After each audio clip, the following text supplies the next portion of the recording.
and what's coming up soon. Now, let us begin at the beginning. We're going to shift over here to the reading room. And as you can tell, I don't have any particular book pulled up. That's going to be for November. So let us get started and get into some creepypasta. This is Storytime with Sin.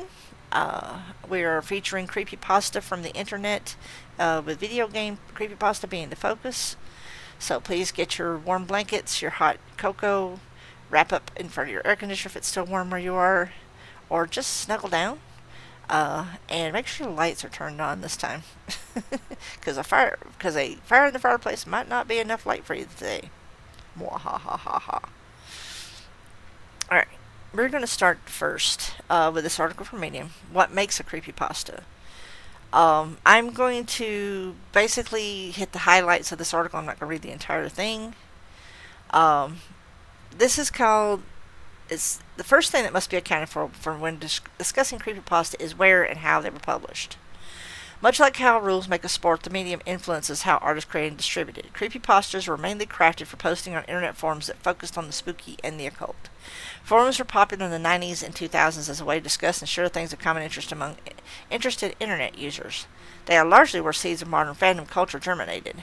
What made forums unique was that there was light moderation posts and comments would be packaged together onto one page. Users could be largely anonymous and find an entire discussion on a single piece of writing or picture with one click. Because of the anonymity, users would often copy and paste text to these forums, either to share something they found with the larger community as inside jokes or convince others these things actually happened to the original poster. These types of posts eventually came to be called copypasta.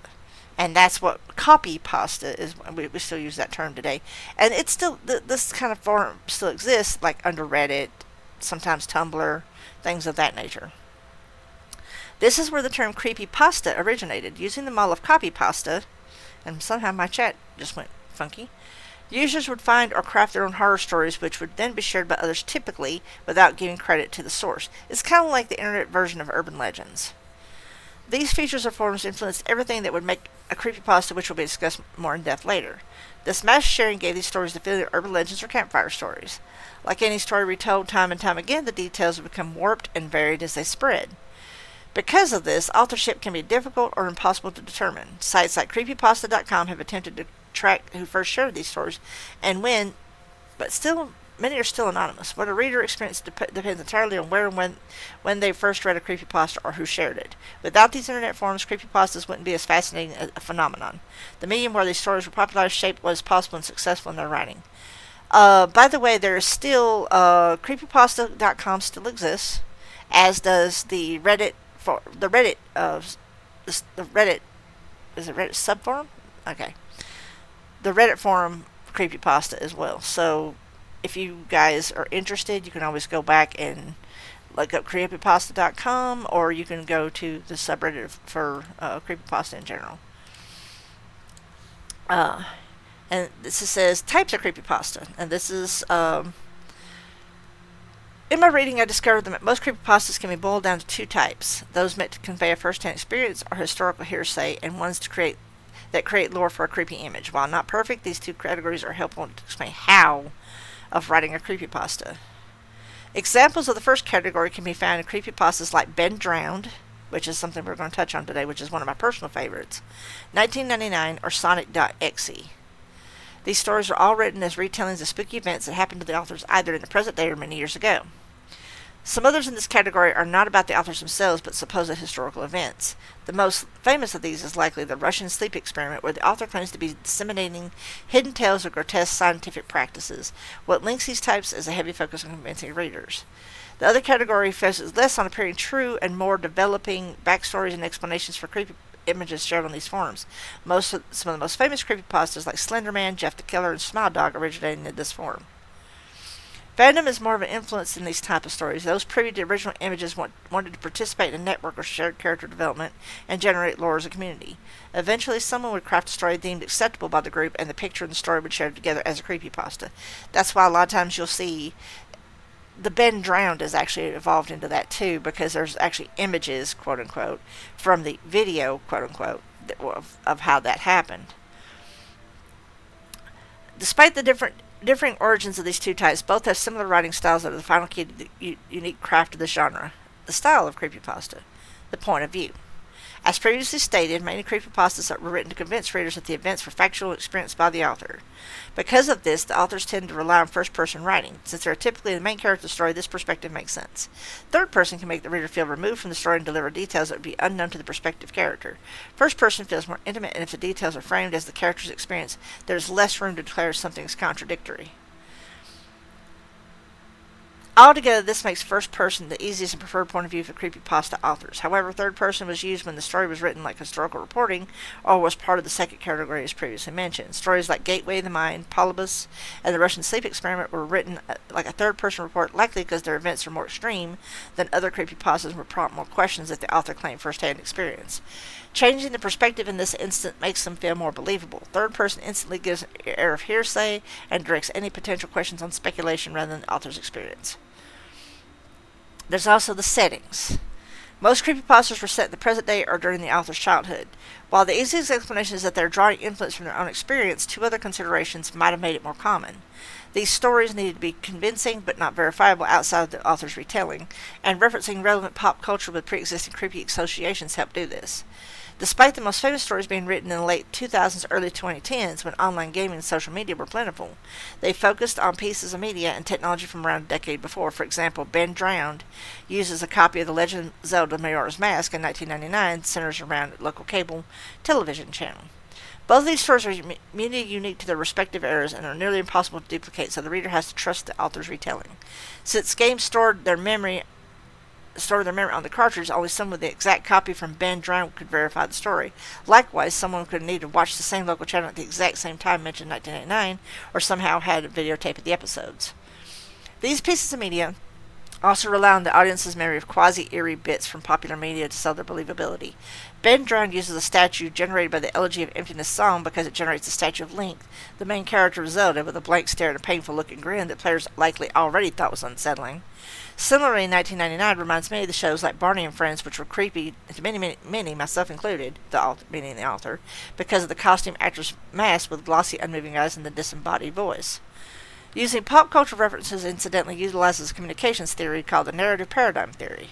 This theory explains that humans have sort of narrative logic based on how believable a story appears and how well it fits within previously accepted stories, called narrative probability and narrative fidelity, respectively. Using pop culture helps these stories seem true to the reader because they use media that readers already relate with uncomfortable experiences, which is narrative fidelity, and toe the line of absurdity enough that they could be plausible, narrative probability. This combined with irreplicable media makes creepypasta readers more likely to consider them narratively sound. While likely a mix of conscious decisions or accidental creativity, these settings of these stories are an essential part of a creepypasta's charm and flavor of spooky storytelling. And they talk about writing techniques as well. And there's also timelines, and they go into timelines, justifying grammatical errors and clunky syntax. Thanks to famous creepypastas like Sonic.exe, most people assume they're badly written stories riddled with terrible grammar, while most of these aren't as egregious as that when misplaced commas and odd sentences become a feature, not a bug to them. Hey, it's a feature. Let's see. Other stories like Candle Cove and Smile Dog include supposed emails and copy-pasted forum posts where typos and bad grammar would be more common. And there's also claiming disbelief, overly detailed explanations. Authors of creepypasta have a habit of providing extremely specific details and justifications for parts of the story. While some of these tropes feel like conscious decisions, this one could go either way, either exemplifying a balancing act of believability or completely crashing the story. A good example of this can be found in the Disney-inspired story Suicide Mouse AVI. This story takes the reader through a disturbing Mickey Mouse video to tell minute-by-minute breakdown, but it doesn't take the reader out of the story of how it's placed or how it's written. The author gives an exact length of the video once and details each bit as the 6th minute, the 7th minute, etc. It's specific, but not so much that it feels rehearsed. On the opposite end, sometimes the specificity pulls the reader out of the horror. Most infamous and extreme for this is Sonic.exe, which excessively explains the precise number of seconds for each event. The volume and specificity of the time field forced to make the story less convincing. Basically, what he's saying is that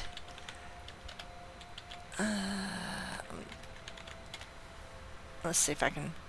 Yeah, actually, I think I have that. Yeah, I do have that up. That's what that is. Okay. And by the way, there's actually brand new ones too that are up. But I actually, and some of these are actually fairly recent. So my laptop has a strange sound. I don't want to read that one. That might freak me out. Let's see. You can only bury the dead so deep. Oof. That sounds like a good one. uh, yeah, these are gonna rattle you. These are not. This is not the safe stuff I read last week, because this shit will rattle you. Um, okay, I'm going to actually begin. Just going to go ahead and say now. I'm going to reiterate what I said before this portion of the video started. If I'm going to scan it, I'm going to see what it's about and kind of synopsize it. If anyone in the chat is lurking and does not wish to listen to something, I would give a space of about 10 minutes and then see if I'm still reading, and see if it's something that makes you uncomfortable. I don't want anyone to be uncomfortable during this process. I just want to be spooky. And CreepyPasta is a great way to do it. Let me take a quick drink. Also, before I begin the stories, I also want to make a reminder that any sound alerts or blurps are suspended for this scene. Don't get me wrong, I think I can still get, apparently I can still get follow and sub alerts, I think, unfortunately. Because I did get a follow alert last time I did this, so. And no, it's fine. Before I also begin, I also wanted to give a nod to Wannabreeze, who cheered 100 bits for me yesterday, despite the fact that I was not online, it's still pretty cool. I appreciate the biddy. Thank you for bit of famey. Wannabreeze, I appreciate that. She randomly drops biddies in my chat when I'm not home. Alright, guys. Let's settle in, and we're going to get creeped out for the next hour and a half or so. Now that I've kind of given you a sort of a preview of what it is that I'm reading. This story is titled, I signed an NDA to meet a game dev team. I regret it.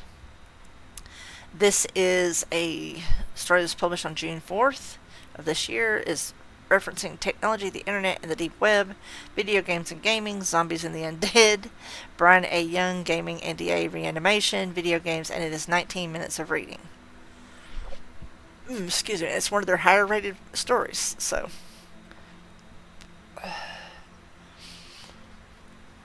Now remember, first person perspective. I have to be incredibly careful with what I say here. Not only because of the NDA I signed with one of the biggest names in gaming, but because I'm about to share is one of the darkest secrets a billion-dollar company could possibly bury, and I fear the consequences might be worse than a pack of hungry lawyers clawing down my door. Honestly, I never planned to speak on any of this. In my mind, it was always meant to stay buried. One of the skeletons we take to the grave, you know. Maybe it'd come out to a longtime partner or some random at a bar, but for the most part, I fully expected to keep all this to myself. Things have changed, drastically. Advertisements. A few months back, I was lurking on a few boards and came across a rumor that this particular gaming studio was developing a new project. By rule, I typically avoided anything related to this gaming studio, so it had been a while since I had seen any associated news. I suppose that when I did see the community buzzing, it sparked a mild curiosity. This isn't EA, is it? Sorry, too soon, I know. This goes without saying, but most online rumors are entirely false, regardless of the conversation around them. However, anyone with a nerdy niche interest knows that if you're in the right circles, there's always someone who seems to know just a little bit more than everyone else. And confirmation from one of these types of people led me on a wild goose chase for more information. While I didn't find much beyond hints at what might be in development, I came across a comment that halted my research. The comment read, I'm surprised the gaming company is still around. Does anyone else recall the disturbing stunt they pulled at their offices years ago? They never addressed it and continued on like nothing happened after seriously traumatizing people. Seriously, stop buying their games.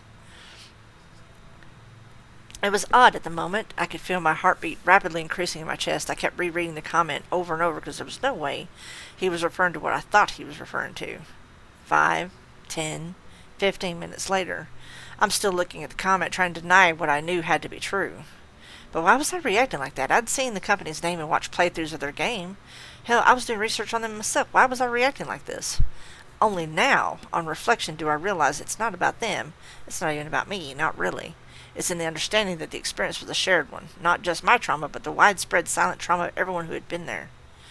We saw something collectively, and the fact that it wasn't just me or one or two other people made it so much more real, and even more so. We were all so scared that every single person had been forced into silence.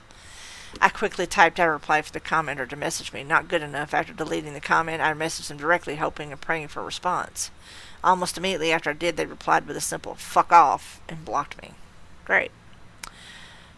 They censored it, but I'm not one for, oh, for fuck's sake. I spent the next few weeks looking to see if anyone else had anything similar. My life was comprised of going to work. Ordering takeout, and scouring the internet for someone else who had come forward. Nothing. In the midst of all this, I got a call, one that sent me spiraling. It reignited images of that day so vivid that I often feel as though they're burned into my psyche. The following nightmares have woken me up in cold sweats on multiple occasions. So here I am telling a story roughly a decade old. I apologize if anyone was looking for a grand adventure or philosophical lesson. It isn't that. Just a story of a terrified man who understands that telling you this may be the only way I can cope.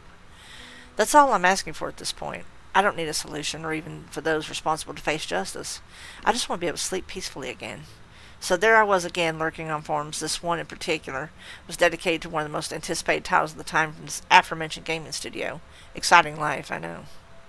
I rarely talked on forums, but whenever I did, I usually get replies from the same few accounts. Most of it was innocuous and nothing I've committed to memory. I suppose that day was unique. At that point, we were still far enough away from release that there wasn't a whole lot of information out yet, so I did what any delusional person would do. I asked the board if anyone knew someone with inside info, gameplay, mechanics, plans for the story. I didn't care. I just wanted something to enhance the excitement I was already feeling and the fear that my curiosity would grow painfully unbearable. Hours passed, and disappointingly my question was lost in the sea of random conversation. It's not the first time, but this one stung a bit extra. I slept, thought nothing of it, woke up to a familiar notification the next day. It was one of the accounts that often replied to me. When I checked the forum, he had responded to my post with a simple yes and a link. Curious but excited, I cautiously clicked on it to see what they had sent me. I was greeted by this bland-looking flyer. My eyes widened as I read the headline, "Meet and Greet with the Dev Team," along with the company logo and the title of the upcoming game. I nearly gasped when I finished reading the words. Here was my chance. I could meet the team behind the game and get some inside information on their plans. Hell, maybe I could even bring some of the most asked questions from the forum back and really make an impression on people. Anything to get those meaningless internet points. And when you know it, they were setting up shop pretty close, and tickets were relatively cheap. Back then, I assumed that dev teams only met fans at huge cons or launch parties, if they did at all, never before a game was even released, but I wasn't complaining. In the end, I figured it was perhaps something to stir up some hype. It was not unusual for PR teams to devise innovative ways to connect with the public. And hey, maybe the team leaked a rumor or two to one of the participants, who then spread it around. And now there's a newfound interest in your game. It's wrong as hell now, but that's how I rationalized it in my mind. The day of the meet and greet arrives and I'm headed over. My expectation is to pull into a GameStop or some other cleared out lot with tons of fanfare. Maybe there'd be signing booths, different stations, mascots, the whole thing. Instead, I pull into a relatively mundane set of office buildings. At first, I wasn't sure if I was very early or being pranked because there was no way an official event wouldn't have hundreds of people there. Especially given that I live near a very populous city. Looking out my window, I finally spot a decent-sized line of people coming out of one of the buildings and several unremarkable signs lazily pointing toward where the meet and greet is taking place. Side note, if you're looking to crush the spirit of anyone attending your event, just don't try. Seriously, no effort is almost always the worse than a bad effort. At least the latter shows you care. Anyway, remarkably less enthused, I made my way over to the line and waited. And waited. The most interesting part was the small talk with the organizers and some of the other waiting people. Not only that, but the line moved slowly. If I hadn't really been committed to meeting the devs, I likely would have just walked away. I mostly stayed on my phone during my wait, but the few times I glanced up, something caught my eye. Every person who left seemed out of place. I don't know how to describe my feelings at the time. I thought they were all depressed. At first, I assumed it was just general disappointment, but the more I observed, the more they seemed genuinely sad. A good portion of those who left were crying. Total strangers would exchange silent hugs. There was just this heaviness that I could not perceive. Little did I know that it was a sneak peek at what was to come. My attention was immediately caught as I shifted my focus to the front door. At first I thought I was being deluded. I had to be, but the more I watched, the more I noticed that not everyone who went inside came back out. You wouldn't see it at a glance. The frequency was irregular, masterfully so. Just a few people vanishing here and there, never enough to trigger alarm. Maybe they stayed for an extra autograph, maybe there was a back door. Rational questions. What's harder to rationalize is why they never returned to the only available parking lot. How many confused office workers glanced at them and quietly wondered? How many people were tasked with removing them and brushed off the creeping question, where did the owners go? I thought of the empty car sitting there waiting for someone who would never return. It bugs me. I still get the ick when I see a car that's been sitting empty in one spot for too long. After what felt like forever, I finally made it to the front of the line. A guy in oversized sunglasses gave me a nod toward the office entrance. The moment I stepped inside, I got hit with a blast of cold air. One of their hit game soundtracks was playing through some cheap, blown-out speakers, filling the space with tinny noise. Behind the desk sat a balding clerk, half buried in a sea of paperwork with a few suspicious scans laying about. Off to the side stood a single orange door. Taped to the frame was a scrap of paper with the poorly written words, Dev Team. I glanced around expecting more before mentally chastising myself, given how the rest of the event had gone. Couldn't exactly expect much more than what I was seeing. Aside from a dusty life-size cutout of one of their big-name characters, the room was depressingly bare. No merch, no excited fans, no energy, just recycled air, bad music, and the sense that maybe this wasn't worth the $40. I exchanged a few awkward hellos, and he slid a thick stack of paperwork my way. By then, I had already begun to feel I no longer wanted to do this, but I'd come all this way, spent the gas, took the day off. At that point, it made more sense just to get it over with. I signed the forms and returned them. He took them, looked down and hesitated, then he let out a steep sigh and rubbed his temples. Long day, man? I asked him, trying to keep it light. He stared at me longer than necessary and then let out a short, tired laugh. Yeah, long day, he said, before rattling off a canned spiel about NDAs and basic rules. Then he pointed toward the orange door, plastered a half-hearted smile on his face, and said, good luck.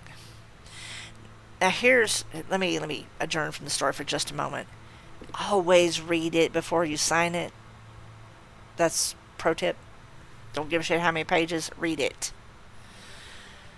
Because I get the feeling that may be the hinge on the story. Ready to get my answers and promptly leave, I walked toward the door and gave the man behind the desk, who had moved to silently playing on his phone, one final half-smile. Touching the door knob was like plunging my hand into dry ice. An instant burning cold made me yank back with a gasp, instinctively shooting a look at the guy behind the desk. My shocked and angry expression spoke for me. He glanced up, gave me a lazy shrug, and went back to scrolling on his phone.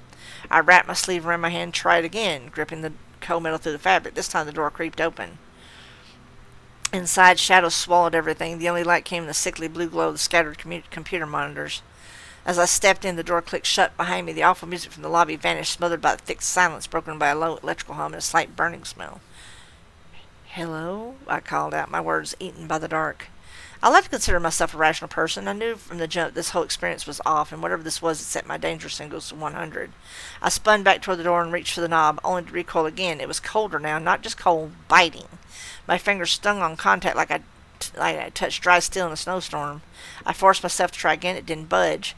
I swore under my breath and pounded on the door. Hey! Hey! Nothing. I hit again, harder this time, desperate now, but no answer came. I tried again. Nothing. Like a cage animal, I pulled and twisted, hoping I could tear the only thing keeping me from safety.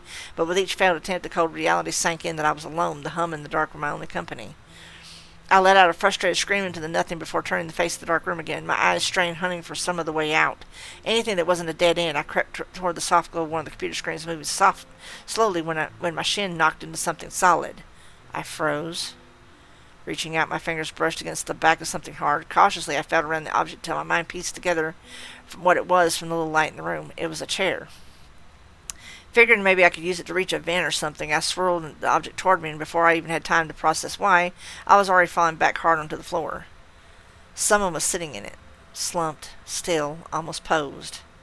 The dim monitor cast a sickly blue glow over his face, but it wasn't the screen that drew my eye. It was his mouth. It hung unnaturally wide, distended, broken-looking, and from the within, a striped red and blue light spun like a siren buried in his throat. The flickering cast shadows across his gaunt face.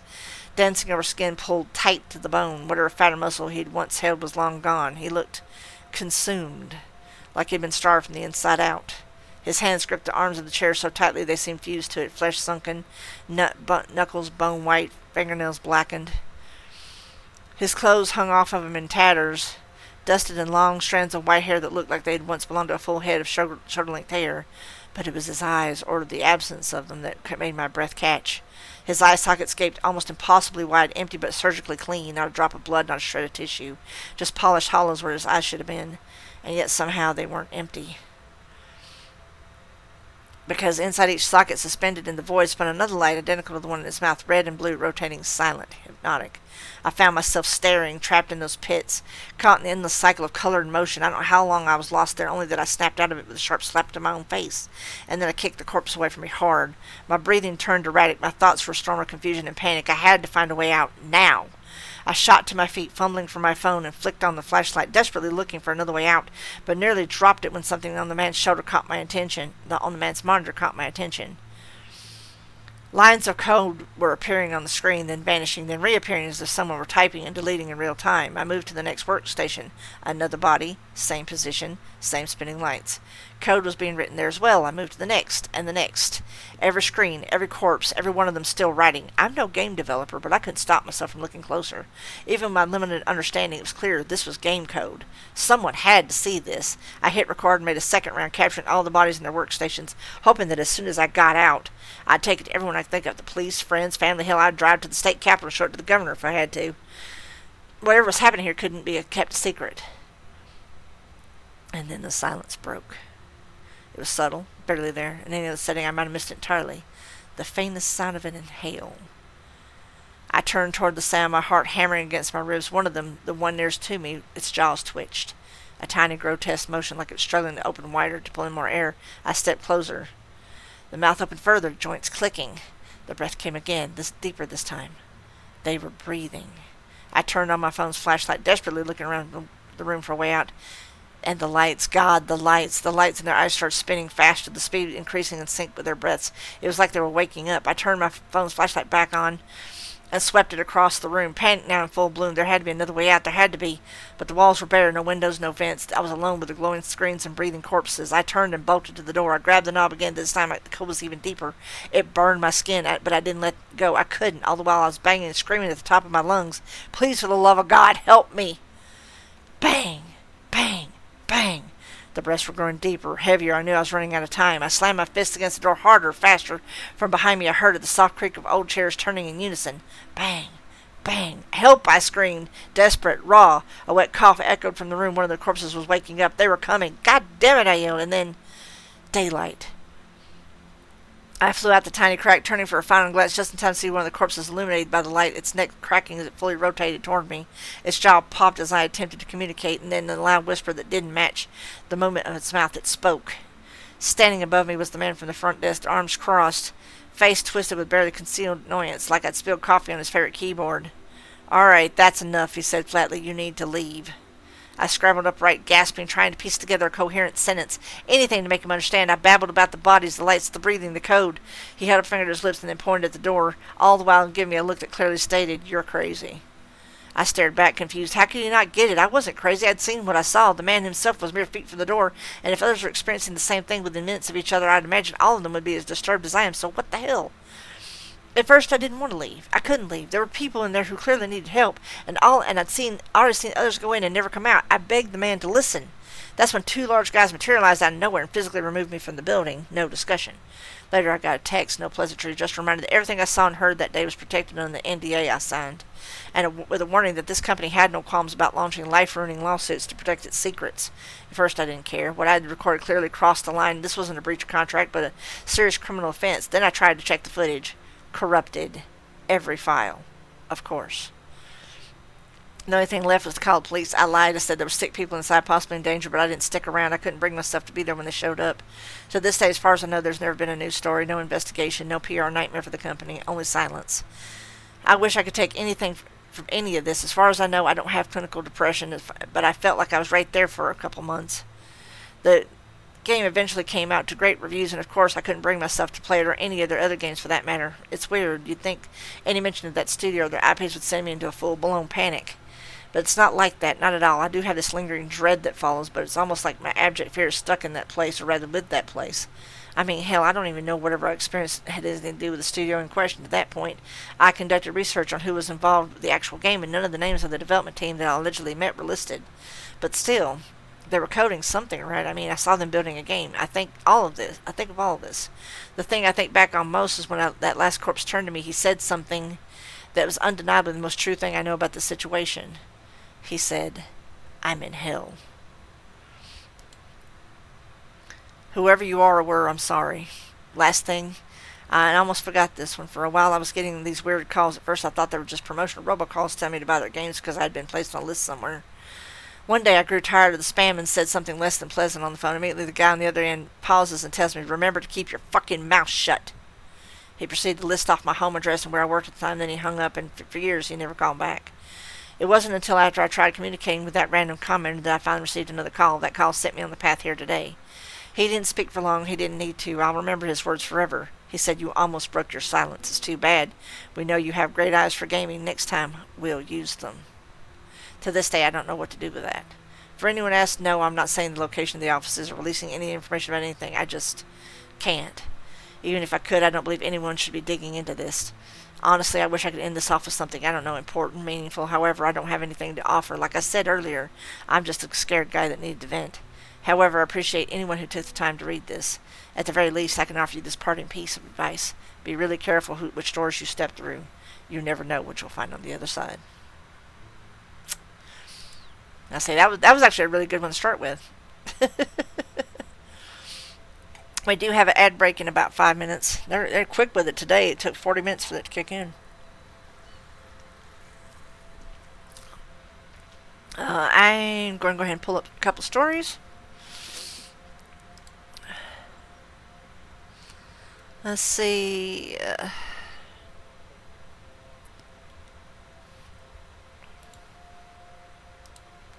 I hope y'all enjoyed that one. I figured with the zombie stuff I do, I figured that was a good one. Let's see.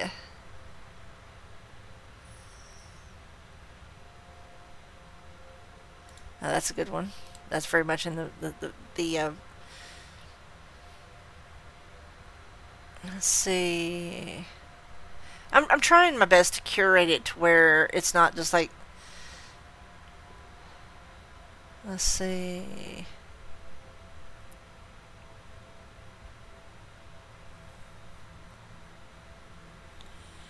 Uh,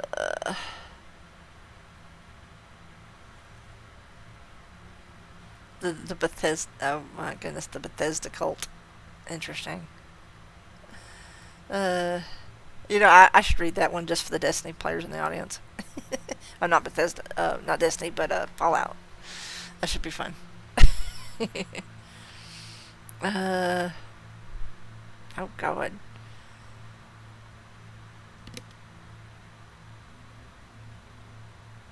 There's a Rule 34. Oh, of course there's a Rule 34 creepypasta. Of course there is.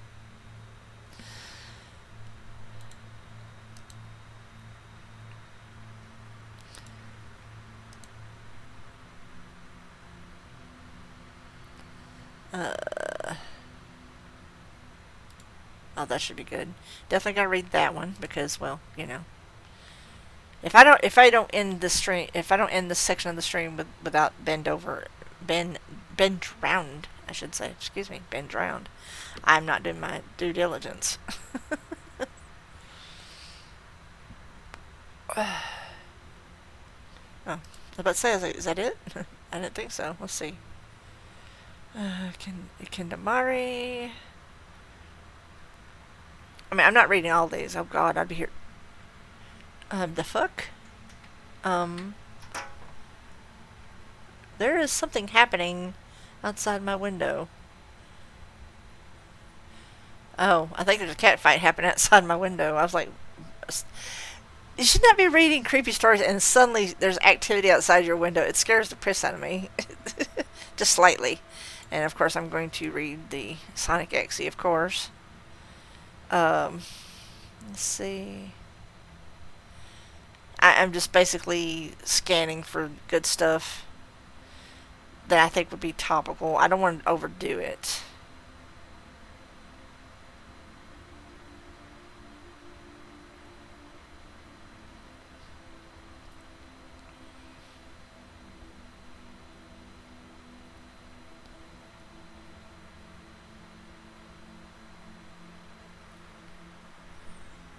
But apparently I have two kitties outside my window and they decided to have at it. Oh, I gotta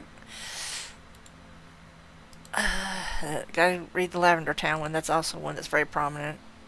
While I'm Let's see here, Brian. Oh, I've heard about Polybus. Oh my gosh. I have a lot lined up here, so we're going to close that. And I'm going to organize these. I'm actually going to end with those two. Those three, or four, I should say, because. And I will bring that one here. Let's see, since this is Twitch related. Yes. Okay, good. We got a good lineup. We're about to have an ad break in just a moment. Aw. I see the two kitties outside my window. They were having a little bit of fuss. Because all I saw was trees just going. And I was like, the fuck?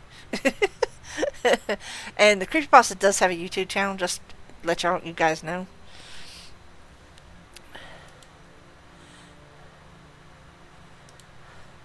I will be doing Disney Dreamlight to kind of lighten things up after this. I don't want it all to be dark and spooky, you know?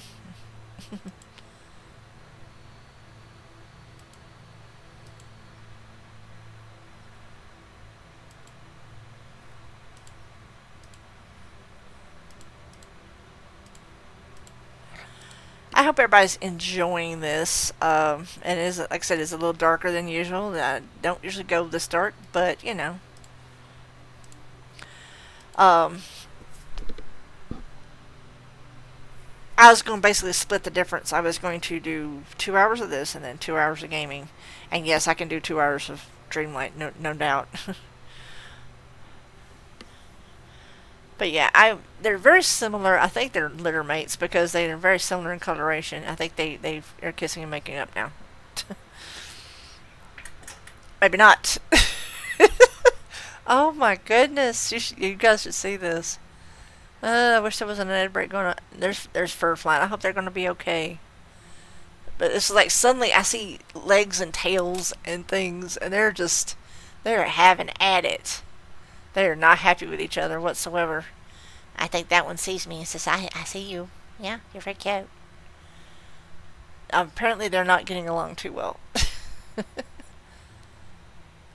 Oh, I see some bowing up out there. I'm doing the play-by-play during the ad break. I gotta give, just like in Supernatural, you gotta have a little humor in the middle of things, you know?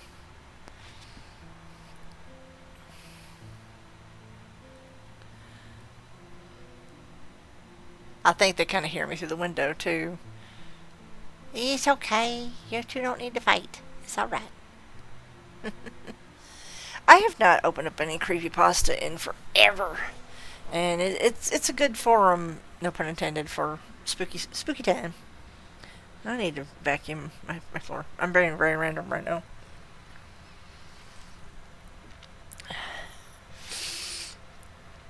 And I hope you like the voice I'm using to read these two, because I'm trying to make it sort of a narrative feel. So, and like I said, next week I'm going to find some classic stories of some kind. And like I said, I may actually flip the script and actually do some urban legends for the gaming industry. And we're back from the ad break. I do apologize for that. Our next story is called The Forest Clearing. This was posted on April 24th of this year. It concerns journals and diaries, madness, paranoia, mental illness, psychological horror, video games and gaming, dark forest depression, ghosts, grief, loneliness, monotone self-harm, sidewinder stalking, suicide, unaliving, ideation, unaliving, VR chat. So, if you have any triggers for unaliving, please mute for the next 11 minutes according to this. This is called The Forest Clearing, written by Sidewinder. I started playing VR chat about 2 months ago. I picked it up out of desperation. I had lost a good friend a few weeks prior and needed to be around people, but had no one in my life at the time. He had been my only friend for years at that. I'd always been too socially awkward to talk to and get to know people. If you've played VR chat before, it went how you'd expect. I would join public worlds and group instances, be too shy to make conversation, and end up leaving after an hour feeling left out. Most people would try once and stop, but I I was desperate. I tried again the next day, and then the next, and the next. After 4 consecutive days of playing with no luck, I decided to put on a neutral-looking avatar, walk up to a group, and just stand there until they talked to me. Fortunately for me, it worked. They took some kind of pity on me and taught me how to fit in, how to play, how to find avatars, and to be more comfortable around people. For the first time in years, I felt like maybe, just maybe, I could make friends. Eventually, I did make friends. They're good people. We would world hop, hang out, and drink together. I became addicted to VR chat. It's not that big of a deal. I was happy and everything was fine until about a week ago. You see, 1 week ago, I made a big mistake, although unknowingly. I felt a little down and decided to go world hopping to look for a world to fit my mood, one that would let me get in touch with my emotions.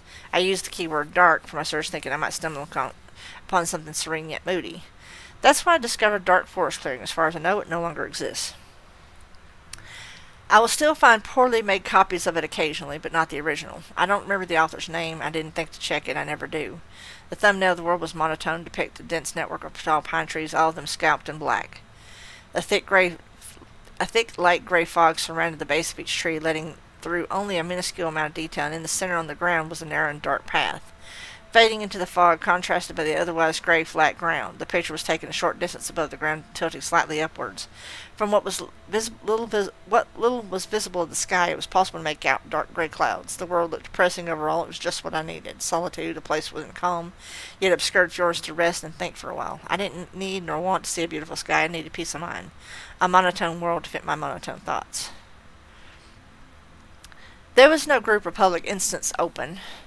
The world was completely empty. In fact, it showed a total player count of 0. I preloaded the world while looking through my Spotify, noticing it was only 23 megabytes in size. It finished rather quickly. I put on my playlist, and mixed classical songs composed in a minor key, Red Hot Chili Peppers, and bittersweet sounding songs, and it created invite-only instance. Upon joining the world, I spawned on a dark circular path, and a subtle wind sound started playing. The trees opened up in front of me, making way for the path which, after going forward for a short distance, diverged into two, with one path going left and the other going right. 3 crows cawed and flew from the left to the right. I spun around and found an old wooden table behind me.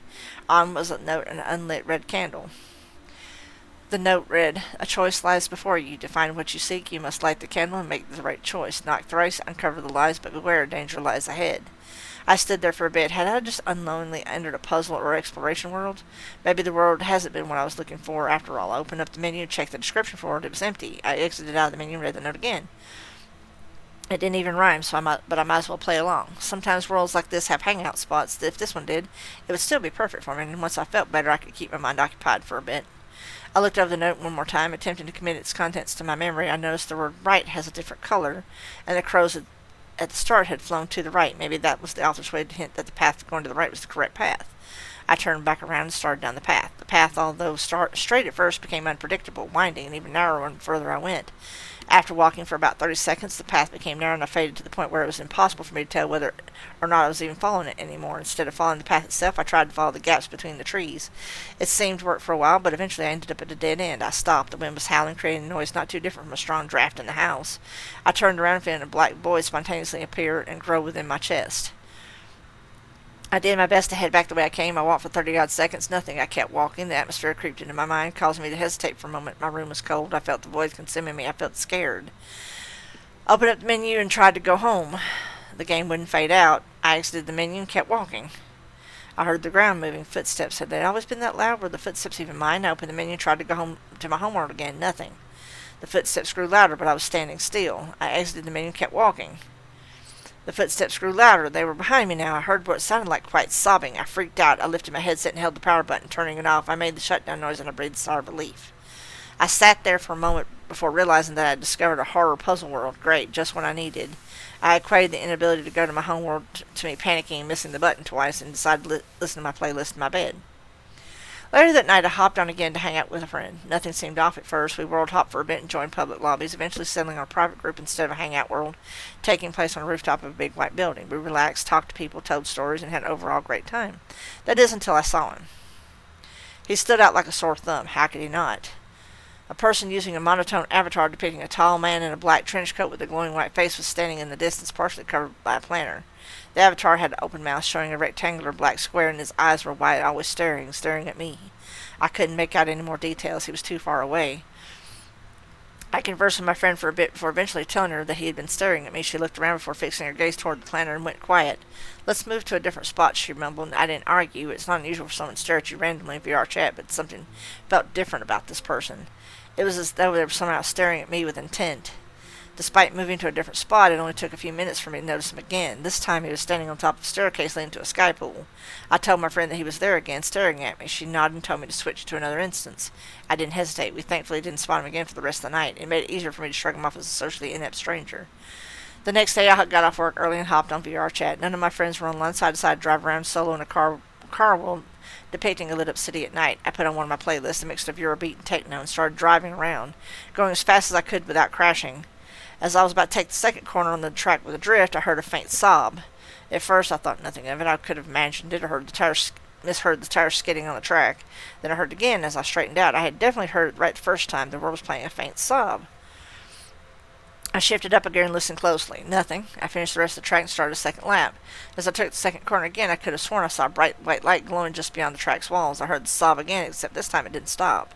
I could hear it even as I went further down the track. It sounded as if someone were trying to silence their cries, causing them to inhale sternly in short increments. I freaked out and went back to my homeworld before clearing my cache and exiting the game. At this point, I connected the dots. I couldn't believe it at first. I live in the real world. Ghosts aren't real. But I couldn't deny the fact that weird shit only started happening after I stumbled upon the horror world.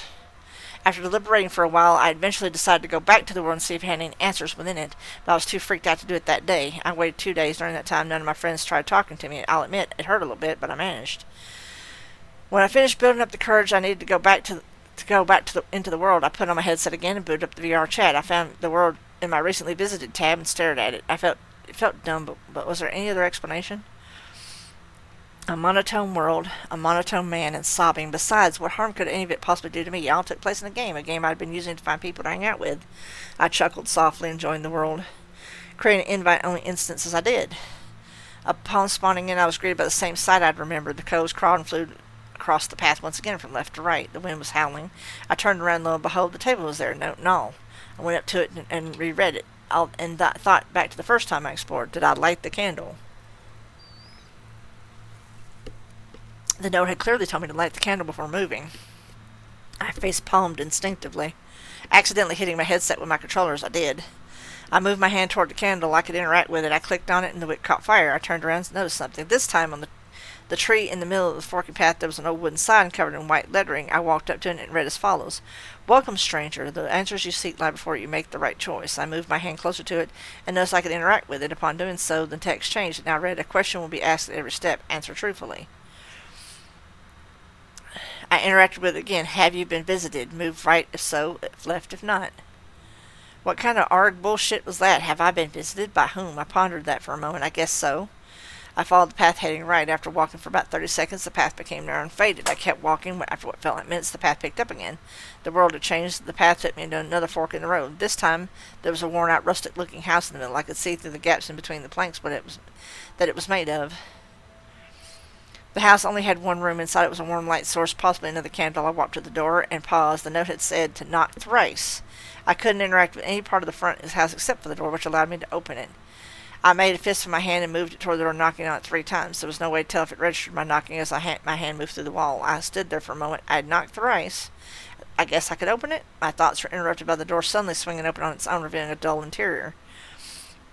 Inside the house was a dark closet, an old bed, a table not too different from the one it spawned, and a half-broken chair. A rope tied to a noose was hanging in the middle of the room.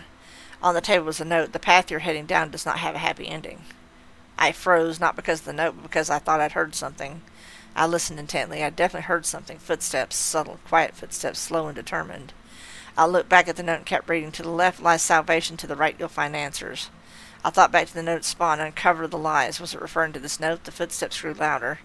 The note in front of me said that salvation lies to the left. Was this some kind of wordplay? If so, I had uncovered the lies, but still had no idea which path was the correct one. The footsteps grew even louder and were accompanied by a noise, soft sobbing. I exited the house. Though I heard whatever was headed my way, I couldn't yet see it. I took a moment to decide which way to go. What was I actually seeking? Had it truly been answers, or to be free from whatever had followed me from this world? Would it still follow me if I picked answers over salvation? After another moment of deliberation, decided to head down the path leading to the right. I needed answers, not some kind of divine ritual to save me from a ghost in a game. As I walked down the path, the footsteps and sobbing faded. After roughly 30 seconds of walking, the path became narrow and faded once again. I kept walking. The path faded even more and became crooked. Further up ahead, I could see the path disappearing completely, leaving only a gap in the trees for me to follow. I started wondering whether I had chosen the correct path, but my thoughts were cut short. The footsteps were growing louder again. I turned around. In the distance behind some trees, I saw him walking toward me, the monotone man. He didn't have an animation. He slid while standing in a neutral pose, his arms hanging down to the sides and his head. It was tracking me as he moved. I stood there for a moment stunned, so it really had been a ghost. I turned back around and kept walking. After what felt like a few minutes, the trees opened up and gave way to a clearing, where light gray grass had become sprouting up. In the middle of the clearing was a circular incline. A hole, a pond, perhaps. I went up to it. It was a pond. No, the pond. It was the pond I'd found my friend in before he died. We had been drinking at my place. The last time I saw him alive was when he walked out the door after saying goodbye. I stared blankly, my eyes glassy. I missed him. I had gone for a walk the very next day and found him there, in the clearing, face down in the pond. I could have stopped and let him sleep over. If only I had, he wouldn't have died. The footsteps grew louder and then stopped. I could hear the sobbing man behind me. I didn't react. I kept staring. In the low-quality reflection of the water, I could see the monotone man standing behind me, his hand on my shoulder. I'm sorry. As I lifted my head so I could see a black rectangular object rising from the pond, I had found the answer. I sat up in my bed, resting my head against the backboard. I looked around for a moment before I eventually fixed my gaze on the floor and laid my arms on my legs. The wounds that had once covered them were now faded purple and somewhat gray, contrasting with the fresh, bright red scars that intersected and painted over many of the old ones. I couldn't even feel the pain. Why couldn't I feel the pain? My headset rested exactly where I'd put it 7 days prior, on top of my drawer across the room. No one had even tried to talk to me. No one. I looked over at my sketchbook on my desk, the monotone man's anguished expression staring back at me. I had drawn standing in the VR chat where I often went to as a way to express myself. It was beautiful, so beautiful. The serenity of the scene helped me cope. I was all alone. I only truly grasped this fact while sitting in the forest clearing one day. The world had been deleted 5 days ago, and I couldn't find a reason to use VR chat again. I had no way to cope. This couldn't go on any longer. My friendships were shallow at best. I placed my face in my hands, rubbing it before standing up and sighing. I have to take control. I made coffee and sat down at my desk, methodically placing the knife I had taken with me to the left of the sketchbook. After staring at it for a moment, I picked up my pen and flipped to another page of my sketchbook. I pressed my pen down the page, but I can't let my potential go to waste. I began writing. I started playing VR chat about 2 months ago. That one was okay. Well, I mean, it kind of alluded to some things. This one's called The Last Livestream. I have to read this because Twitch related. December 27th of last year, video games and gaming, fourth wall breaking entity Ixiothus. Live streaming, narration, narrator, night streamer, video game, viewer, 8 minutes of reading. It is titled The Last Livestream, written by Ixiothus. I hope. And Ixiothus, if you're out there, I apologize if I butchered your screen name. I'm sure this is a great piece of writing, and I appreciate you posting it. I never meant to stay up so late watching streams, but something kept me glued to my screen that night. It was a Friday, the perfect end to a long week. I had a couple of drinks in and decided to catch up on my favorite Twitch channel, a spooky gaming streamer named Ethan. His streams often showcased horror games complete with eerie atmospheres and jump scares that left me laughing and screaming at the same time. But that night, things took an unexpected turn. Ethan was playing an obscure indie horror game called Whispers in the Dark. It had gained a small cult following for its unsettling narrative and bizarre visual style. I had heard whispers about it. Viewers claimed it had a unique quality that it almost felt too real at times. I was skeptical, but as I watched, I found myself becoming entranced.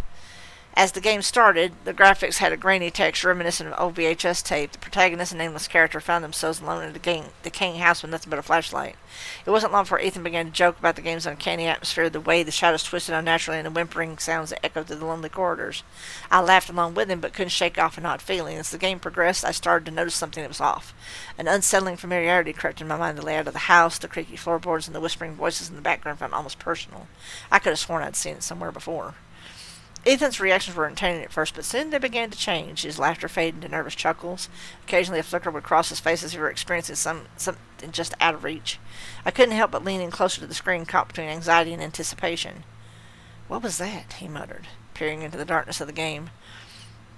A strange sound reverberated through my speakers, a whisper that was not part of the game. I glanced around my dimly lit room, feeling a chill I could not explain. When I turned back, Ethan was staring wide-eyed at the screen. "Did you guys hear that?" he asked, breaking character for the first time. The chat exploded with comments, some calling it a part of the game, others speculated something was wrong, but Ethan shrugged it off, attributing to the ambiance of the game. He pressed on, but I noticed the tension building in his voice, accompanied by an ever-stiffening demeanor. With each passing moment, what was once an entertaining stream began to feel increasingly dark. The game showed subtle changes. The lights would flicker occasionally, and shadows moved in the corners of the frame. At one point, the character stumbled upon a mirror hanging on one wall. The reflection stared back at him, but there was something off about it. The face looked distorted, hollow, like it didn't belong. Ethan started to sweat as the intensity of his gameplay heightened, and as the character ventured deeper into the house, he whispered under his breath, "This is getting weird." I could only agree. The entire atmosphere felt stifling, as if we were both in that house, breathing in the dust and unease together, each corridor echoing with foreboding silence. Then came the moment that stopped my heart. The character was rummaging through an old cupboard, and suddenly the lights in Ethan's streaming room flickered. My heart raced. I glanced at my own lights, still steady. Ethan, however, jumped back from his desk, eyes wide in disbelief. "Did you guys see that?" His voice cracked slightly, clearly unnerved. Cat, one of his mods, quickly typed, "It's probably just the power, Ethan. Don't panic." That was when I noticed the frame of his webcam, a darkened figure lingering in the background, half hidden in the shadows of his room. "Guys, I think someone's in my room," he said, slowly, his eyes darting off screen. The chat became a tidal wave of comments urging him to turn around to check. I felt a chill run down my spine, every instinct screaming for me to turn off the stream. But something anchored me. It was morbid curiosity, a fear that paralyzed me from disconnecting. And then, as if the virtual world and the real world were colliding, the figure stepped closer to the camera, fully illuminated by the glow of his screen. It was a silhouette of a person, unfathomably thin, ragged clothes hanging off their emaciated frame, a small twisted smile curved across their lips. They didn't look human. "Ethan, get out!" I screamed in my living room, although I knew he couldn't hear me. As the figure reached toward him, the screen cut out for a chilling second, then everything went dark. Just like that, the stream ended, leaving us with nothing but the sound of static. My heart pounded in my chest. I couldn't breathe, my mind racing through the possibilities. Some viewers began to speculate it was a prank, while others were understandably concerned, but something within me trembled in dread. I knew that the figure wasn't an act. It was too real, too raw. My hands shook as I searched for his social media accounts, desperately hoping to find something, a sign that he was okay, but there was nothing. Hours passed, and there was still no word from Ethan. I checked his Twitter. The last tweet was from early that morning, innocuously announcing his stream. I saw comments from his fans worried about his absence. As sleep slowly crept upon me, I made the decision to go to bed, hoping it was a simple power outage or technical failure. Surely he would update us in the morning. But as dawn broke and I awoke to glaring sunlight, dread settled in the pit of my stomach. I checked my phone immediately. One new notification, a message from a moderator saying that Ethan's account had been hacked, and that all evidence of last night's stream had vanished, and that they hadn't been able to reach him. Panic gripped my mind. I found myself searching deeper, watching other streams to see if anyone had captured anything, but no one had. It was as if Ethan hadn't existed in the digital space anymore. Days turned into weeks, and despair filled the void left by his absence. I retreated from streaming channels, unsettling memories haunting me relentlessly. As I buried myself in mundane life, I couldn't shake the eerie feeling that I was being watched. Sometimes at night I'd hear whispers echoing just beyond my hearing range. I brushed it off as paranoia until one night, unable to sleep, I caved and finally opened my laptop. There was a newly created channel featuring a strange title that sent chills down my spine. Whispers After Dark. I opened the stream, screen glitched, and for the briefest moment I saw Ethan's face, hollow and sunken and framed by the same shadows that haunted his last broadcast. The chat filled with panicked comments, but none of them could see what I did. Then the screen flickered again. The figure appeared, standing in the dark behind him, whispering something I couldn't understand. It felt like they were staring right at me, inviting me to come closer to join his eternal suffering. I couldn't look away. My heart raced as the whispering intensified. It consumed me. I could feel the darkness pulling me in. I can't explain what happened next. In a horrible moment of recklessness, I typed into the chat, "Ethan, are you there? Please reply if you can hear me." The chat exploded as people gripped their seats, begging him to respond, but he was silent. The whispers elevated, and then those familiar distorted tones reached my ears. It was Ethan's voice, hidden beneath layers of static, calling for help. Choked and broken. "Help me. I can't escape." The feed cut off abruptly, leaving only the static. I slammed my laptop shut, shaking. I knew I'd crossed the line I could never uncross. As the days stretched, sleep deprivation and dread conquered me. My mind started to fracture. I dreamt of that figure lurking in my room, whispering my name, beckoning me to join the emptiness. I was awake, yet trapped in a nightmare. The lines between reality and the unknown smeared relentlessly. Finally, a month later, a post appeared on Ethan's old account, a stream scheduled for that night. As dread filled my heart, I joined, unable to keep away.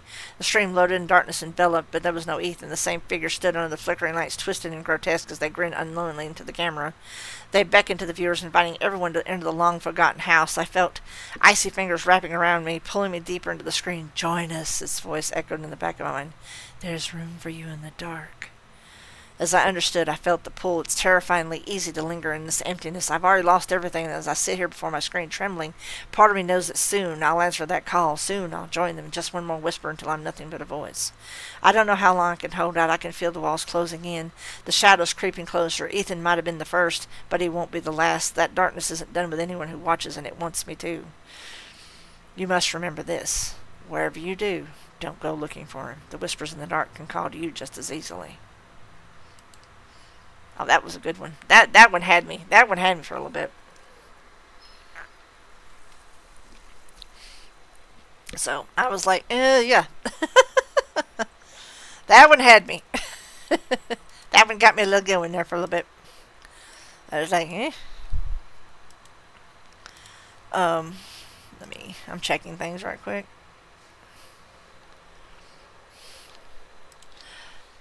I'm good. How about yourself, Laura?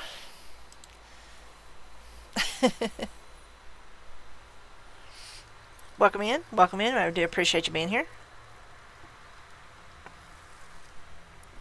Just reading some internet creepypasta.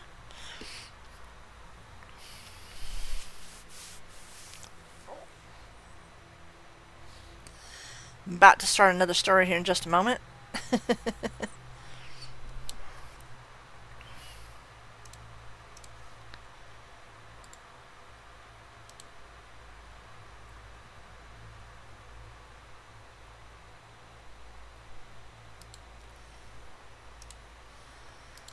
So I mean, if you like creepy stories, you're in the right place. I don't normally do creepy stories on my stream. I usually do this for book reading, but it's just part and parcel of telling stories.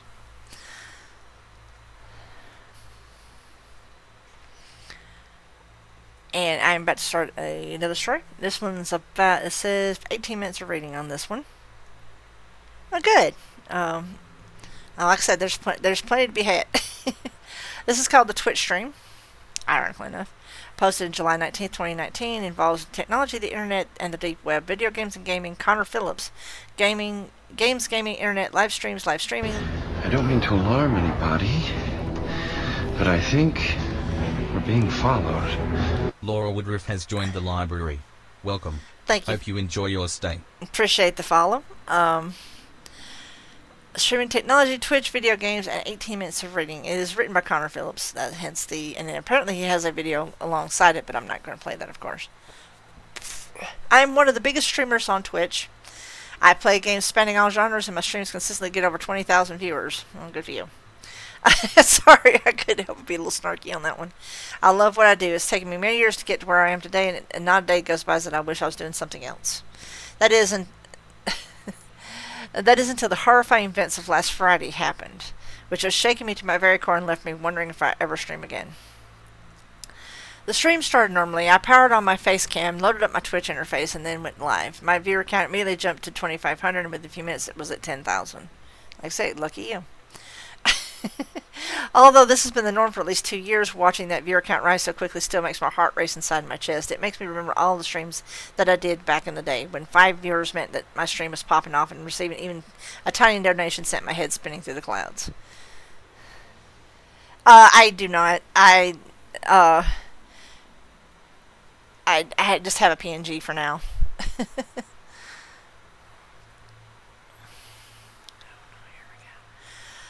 I greeted my chat, and then made a big announcement for today's stream. I was not only going to play the games of their choice, but I was going to play with them with randomly chosen subscribers. I wanted to do something special for my 6th anniversary stream, and the positive response was immediate. The chat board started filling up so quickly with comments and emotes that they flew across my computer monitor faster than my eye could register. The event began successfully. I played a few matches of Overwatch with a guy who happened to be around my age and who was hilarious, and then Dead by Daylight with a girl who just finished high school. Yes, it's not expensive, but the thing is that if I have something like that done, I commission that from someone else. I don't have the skill to create one, but I have a PNG placeholder for the moment.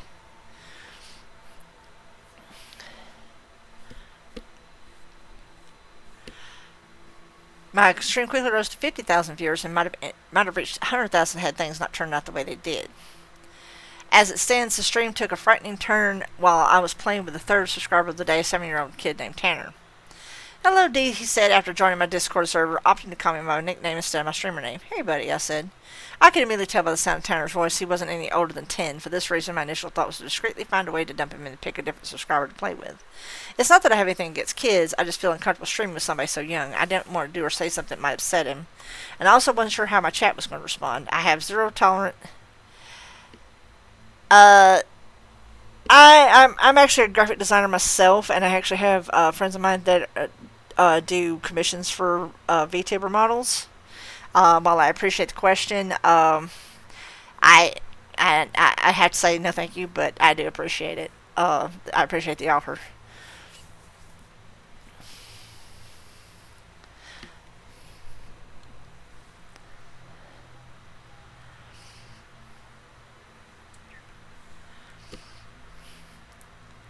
I have a zero tolerance policy for bullying or negativity during my streams, and the last thing I want to do is exploit this kid for my own personal gain. When I turned my head to read the chat room, though, the comments were nothing but positive. He sounds so cute. Come on, D, play with him. I wonder what game he's going to choose. These comments and several dozen similar ones flooded my monitor within seconds of Tanner's voice ringing in my headset. So I knew I had to play with him. If I backed out, there'd be an uproar. I wish now I'd listened to my gut feeling and dumped him rather than put myself and my chat through what happened later. Looking back, though, joining my Discord server might have been the best thing that Tanner could have done that evening for increase his chances of making it through the night. Welcome to the stream, I continued. Do you know what game you want to play? Minecraft. He gave the answer that everybody in the chat had predicted, which sent them spiraling to awes and silly emotes. There was an innocence to Tanner's voice that made me like him immediately. I could tell he was a quintessential kid, fun-loving, excitable, and quick to laugh. Minecraft it is, then, I said. Let's boot her up. Okay. We were silent as we launched the game. I knew that as a professional I should be making small talk with him, but I just wasn't sure how to go about bantering with such a little kid. I don't have any younger siblings or cousins, and my wife and I hadn't reached the point where we decided to have kids of our own yet. Luckily, Tanner solved this problem for me. Should we play in my world or yours, he said. Let's play in yours. I think everybody would love to see what you've built. All right. He sent me an invite. I accepted it and then spawned into his world. Come and find me so I can give you a tour of my... His voice was interrupted by the sound of shattering glass, which boomed through his headset so loudly I had to lower my volume. Based on the explosiveness of the sound, I figured its source was close to his computer. Is everything all right, I said. Something just broke in my living room. He said, let me check. I heard the muffled sound of him taking off his headset and heard him quickly pick it back up and place it on his head. Less than a minute later, D, he continued in a voice frightened whisper, there's a strange man inside my house and he just went into my parents' room. The stress in Tanner's voice convinced me that he wasn't lying. I could practically hear the tears forming in the back of his eyes, and I would try to comfort him if the phrases strange man and parents' room weren't ringing inside my head so loud that they were threatening to block out all reason. I felt like somebody had laced the Dr. Pepper bottle resting beside my mouse pad with acid. I was experiencing a bad trip. The stream had gone, and the stream gone wrong was my own personal hell.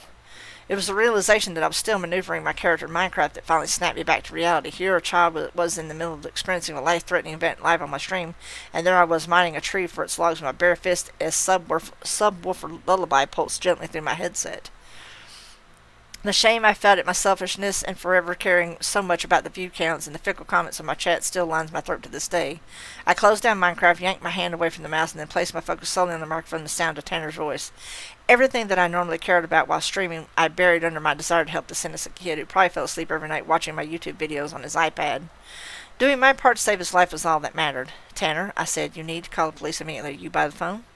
Luckily, my voice came out steady. I was afraid that it would come out shaky, given the adrenaline pumping through my body like a drug. Out of the corner of my eye, I could see the comments in my chat room whizzing across my monitor like a broken slot machine. I did my best to ignore them. My phone is in the living room, he said, voice just above a whisper. I could tell he was only moments away from crying. Don't worry, buddy. I'll call the police for you. Is there any place you can hide? Where inside the house are you? Are you in your room? Yes, I'm in my room. His tears had started falling full force, making his voice nasally.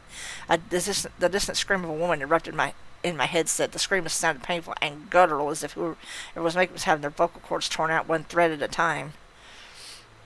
For one of the only times that night, the chat became completely still. You need to hide now, Tanner. Is your headset wireless? Yes, sir. Good. Take it with you and crawl into your bed. For the next few moments, all I could hear was sniffles and the rustling sound of Tanner sliding under his bed. I'm here. Are you safe? Yes. Okay, good. Stay put. I'm going to call the police, but first you need to tell me where you live. Luckily, he knew his exact address, and I wrote it down using the pencil and paper I always kept in front of my monitor as soon as the words left his mouth. Good job, buddy. You're doing great. Hang on for a second while I call the police, all right? Don't take off your headset. Don't leave me alone, Dee. His voice was laced with so much feeling as he said that for a moment I felt tempted to ignore the police and stay right there in the Discord server with him. This feeling felt quickly passed as this feeling quickly passed though as another scream, this time from a male, exploded through my headset and sent the hairs on the back of my arms shooting into the air. I'm not going anywhere, I promise. This will just take a moment. Stay where you are. I quickly looked up the number for the police station in his city, which was in another state, so I couldn't just dial 911 on my computer, and then pulled out my phone and gave them a call. Police department state the nature of your emergency, said a woman's voice in my ear. I told the situation in as few words as possible. She paused for a moment before speaking, presumably looking at whatever resources were in front of her. Our closest officer is 30 minutes away, she finally said. He'll be there as quickly as he can. 30 minutes? It was then I realized how truly secluded Tanner's house was from the rest of the city. From my initial scan of Google Maps, I had typed in his address on a fresh tab while I explained the situation to the dispatcher. I could see how rural his neighborhood was. I doubted it had a Walmart, much less a regular police presence. The closest house was probably 10 acres away, and the next one miles. Yes, said the dispatcher, you heard me correctly. Is Tanner still on the line or chat with you? A rare slip-up and understandable given the unlikelihood of the situation. I had heard of other streamers getting swatted before, but this made even that dangerous prank look like child's play in comparison. Yes, he is. Good. Is he still safe? He should be. I told him to stay under his bed. Tell him that a police officer is on his way and that he needs to stay hidden until he arrives. I put my headset back on and relayed Tanner her message. He responded with a tear-clogged, okay, and then I lifted my phone back to my ear. I told him, thank you. From here on out, I want you to stay in the chat with him. Put me on speakerphone so that I can hear what you're saying, and so that I can advise you should any new developments occur. At the moment the words speakerphone left her mouth, I cursed myself in my mind. Why hadn't I thought of that? Here I was surrounded by thousands of dollars of gaming equipment. I was too stupid to think of utilizing a technology that even my 80-year-old grandfather could use. I hit the speaker button, placed my phone in front of my keyboard, and then nuzzled my headset back over my ears. The sound of Tanner's shallow breathing greeted my flesh. He sounded like a small wounded animal caught in the middle of a railroad track as a freight train came hurtling toward his head. Hang tight, buddy. A police officer is coming as quickly as he can. You're doing great. Thank you, Dee. I always knew that we would be friends. Before I could respond to such a touching remark, a scream so guttural ripped through my headset that I nearly reared back in my chair. Are you okay? I said, trying to keep my stomach acid from rising into my chest. They're in the living room now, he said, his voice almost a sob. I think he's killing them. Several more screams burst through the chat. He's killing them. Keep your voice down, Tanner, or he'll hear you. My command was greeted by whispered sobs. I imagined Tanner's voice shrieking in my ears as he met the same fate as his parents and sped along the officer's patrol car in my mind. Another volley of screams berated my headset, flooding my ears with a twisted crescendo of guttural yells. These screams seemed to go on for an eternity, then my headset went silent. Several agonizing minutes later, the dispatcher's voice sounded through the phone on my desk, telling me the officer had just arrived at the front of the house. This news came much earlier than the initial estimate of 30 minutes and filled my body with joy. Keep hiding, Tanner, I said. That police officer I told you about just pulled into your driveway. He's there to help you. Okay, Dee. A few minutes later, the sound of gunshots burst through the headset, followed by another round of screams. Terror gripped my lungs at the sound. Coming in guns blazing like that, I'm sure it hadn't been the officer's plan. Something must have happened. I guessed that he had been ambushed, and I desperately hoped he had been the one to come out on top. What are you hearing now, Tanner? I said. He was silent for a few minutes, then he said something so horrifying that it's haunted me to this day, and will continue to do so till I'm old and gray. The man just said, dumb F-word cops. Their heads don't come off like they used to. I slumped back in my chair, blood draining from my face like water down a drain. I'm sure that if I would have looked up at my monitor, I would have saw a ghost staring back at me. My already sky-high stress levels went plummeting to the stratosphere, and I couldn't tell up from down. Their heads won't come off like they used to, dumb F-word cops. The sound of Tanner's hoarse and innocent voice projecting the words of such a sadistic man will echo for an eternity in the darkest chambers of my mind. So horrified was I at the thought of what had happened to that poor police officer, tears nearly filled my eyes. Now wasn't the time to let my emotions get the better of me, though. Given that there weren't any other cops in the immediate area, I knew that I was the best positioned person to help Tanner escape the situation alive. And as much as it frightened me to think about it, in one piece. Just sit tight, Tanner, I said, the voice almost as hoarse as his. I'm going to find a way to get you out of this, I promise.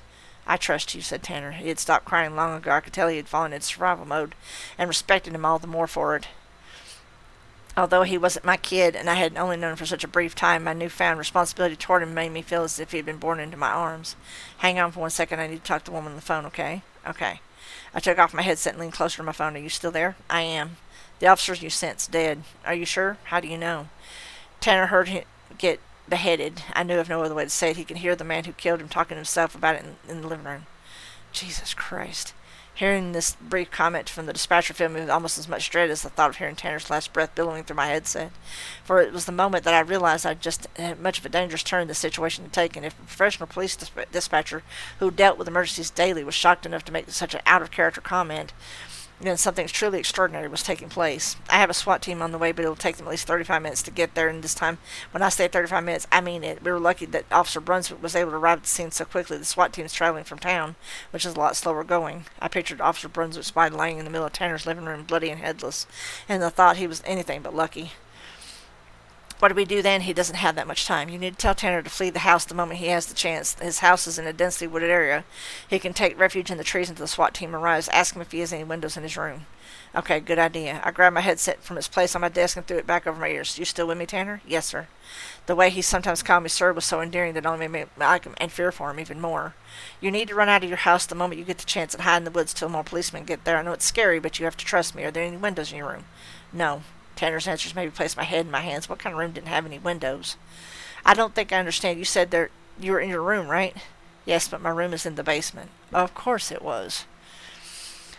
At this point, I couldn't see any variations of the situation that ended with Tanner leaving the house alive. He might as well have been stranded on the moon for all the good anybody could do for him down there. The thought that he might get pulled out from under his bed at any moment, screaming bloody murder before the sadist slashed him into pieces, burdened my every breath. Before I had a chance to consult with the dispatcher about this new development, Tanner's whispering voice once again greeted my ears. He's looking for me, Dee. I can hear him walking around upstairs. He keeps saying that he's going to find and kill whoever's hiding from him. My heart just about leaped in my chest. Once I took a breath and thought about it, though, it made sense that the intruder now knew that there was somebody else inside the house, for why else would a police officer arrive at the scene gun drawn unless somebody reported him? Everything's going to be fine. Just stay where you are. More help is on the way. You don't understand. He's coming down the hall toward the basement. I can hear his footsteps getting closer. Tanner's voice started speeding up. I have to do something. I can't stay under my bed. He'll find me too easily. I heard the sound of thumping footsteps approaching through the headset. Oh my God, he's at the top of the stairs. I heard the rustling sound of clothes sliding across the carpet. Tanner! I shrieked, Tanner! The cacophony of a body tumbling to the ground raised my eardrums. I heard the sound of a knife splitting flesh and a scream so guttural it made all the previous screams I had heard that night seem like laughter. I nearly passed out in my chair. I felt like my heart was being torn from my sternum. Had Tanner, that innocent little boy who had just wanted to play Minecraft with his favorite streamer, just been massacred in his own bedroom? I couldn't stomach the thought. This couldn't be happening. The universe couldn't be so cruel as to rob this innocent child of his beautiful life. Just as I'd given up hope that I'd ever hear Tanner's voice again, his voice rang out loud and clear through my headset. I got him, Dee, he said. I tripped him as he came down the stairs and then murked him with his own knife, just like you would have done.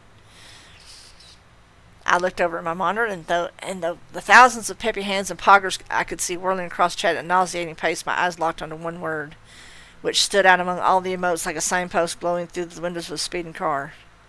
Justice.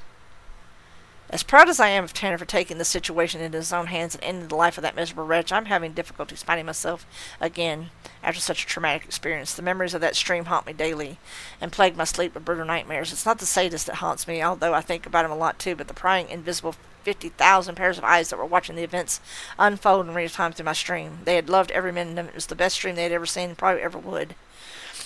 It was this thought that caused me to have realization. They would watch the same thing again if they were ever given the chance. If it happened at a different time, in a different place, and to a different kid, they would drop everything they were doing and glue themselves to their computer screens as if they were watching an episode of Game of Thrones.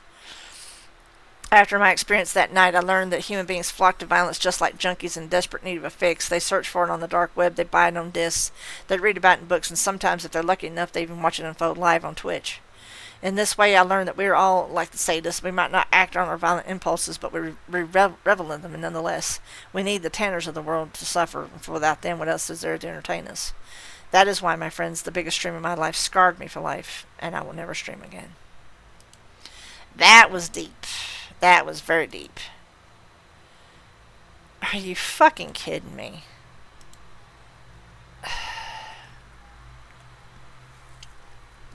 Well, that was nice and stupid.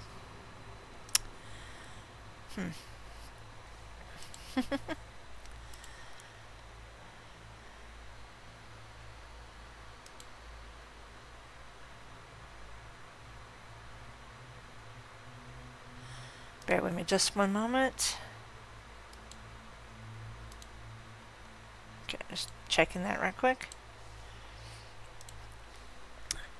Alright, this is one about, let's see, we've got, oh my goodness, I may have to cut some of this down and have to do a second part. I think we're going to skip on that one. Oh, there's so many that's so good. I'm going to skip on that one. We're going to cut straight to this one. This is a Fallout. This is concerning Fallout 4. This is called the Bethesda Cult. Posted 5 years ago on June 22nd. Rites and rituals, strange and unexplained. Video games and gaming. Bethesda Cult, E3, Fallout, Fallout 4, RT Maxim, Skyrim, Todd Howard video games. 10 minutes of reading. This was written by RT Maxim. This is called the Bethesda Cult. There I was, sweating in my uncomfortable seat, surrounded by the sounds of obnoxious, unsynchronized clapping. Todd Howard had just made his usual appearance at the annual E3 Gaming Expo stage. The crowd was anxious, awaiting their anticipated announcements, ready to be possibly disappointed. Myself, I wasn't at the expo during the claustrophobic mania for some video. I wasn't at the expo and during the claustrophobic mania for some video games. Don't get me wrong, I enjoy a good RPG every once in a while, but it wasn't my intentions on the day in question. I was focused on Howard's body language, the glare in his eyes, looking for any subtle off movements, even his choice of dialogue. There has been something bugging me for some time now that I have a firm and dedicated belief for. Todd and the company of Bethesda are in fact a part of a secret cult. I know how crazy this sounds, but please hear me out. Allow me to take you back to the traumatizing experience that started all this. Orange, red, yellow, the leaves brought an offset of color to an otherwise gloomy autumn day. The season also happened to be the prefix to the disc that was held in my hands, Fallout 4. I was a little late at having my try at the game as I picked it up around November of last year. Still, I was pretty excited to give it a go. It has gained a lot of popularity after all. With the game in my PS4 console, I recall myself sitting on my bed for hours on end. I was fully absorbed into the wasteland-filled virtual environment, forgetting about the spilled cup of cola on the floor next to my feet and the fallen slice of pizza on my bed sheets. The real world around me was ultimately non-existent. It wasn't until my controller died that reality peeked through again. I, however, only used this moment of clarity to freak out and quickly plug in a charging cable between my system and the controller. I had to hurry and jump back into the Fallout universe. This is where I felt like it was worth something. This is where I didn't feel alone. Fallout 4 was a game where I could build, fight, and help people in need. The settlement crafting system pulled me in, allowing me to create houses out of resources I worked so hard for. Enemies that got in my way I would fend off using practical weapons I made myself. On quests I found mutants and irradiated hostiles. They said irritated, so I'm correcting that. The likes of which led me to achievements. These accolades made me feel great and wanted, and this made up reality. Finally, something made life livable that didn't happen to be a prescription of recreational drugs. My virtual ecstasy, however, came to an abrupt halt. I began noticing some things out of the ordinary, even for a game of fantasy.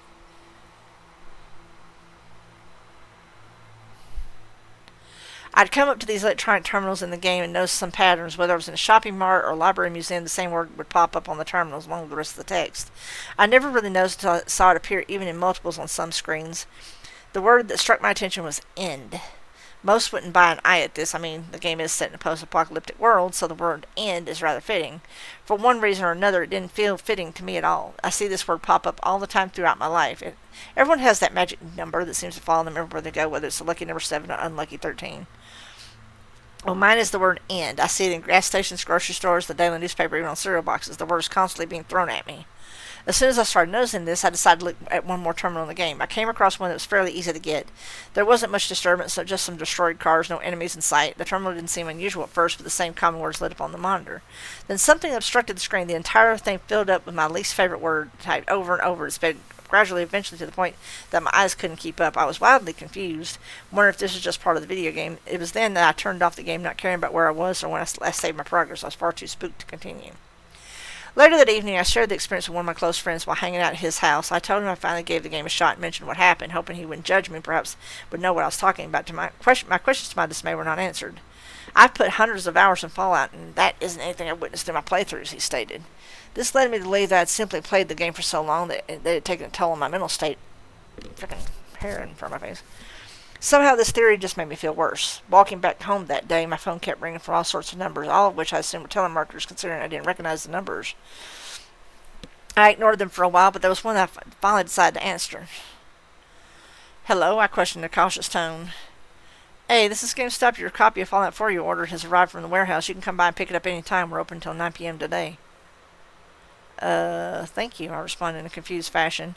I started answering more calls, my cell phone being bombarded with one new number after another. Perplexed would be an understatement of which described in my mind at that point in time. Each phone call was from a different GameStop, at least a dozen or so, from across the country, calling me to tell me I had a copy of Fallout 4 ready for pickup. At this point, I was more frustrated than confused.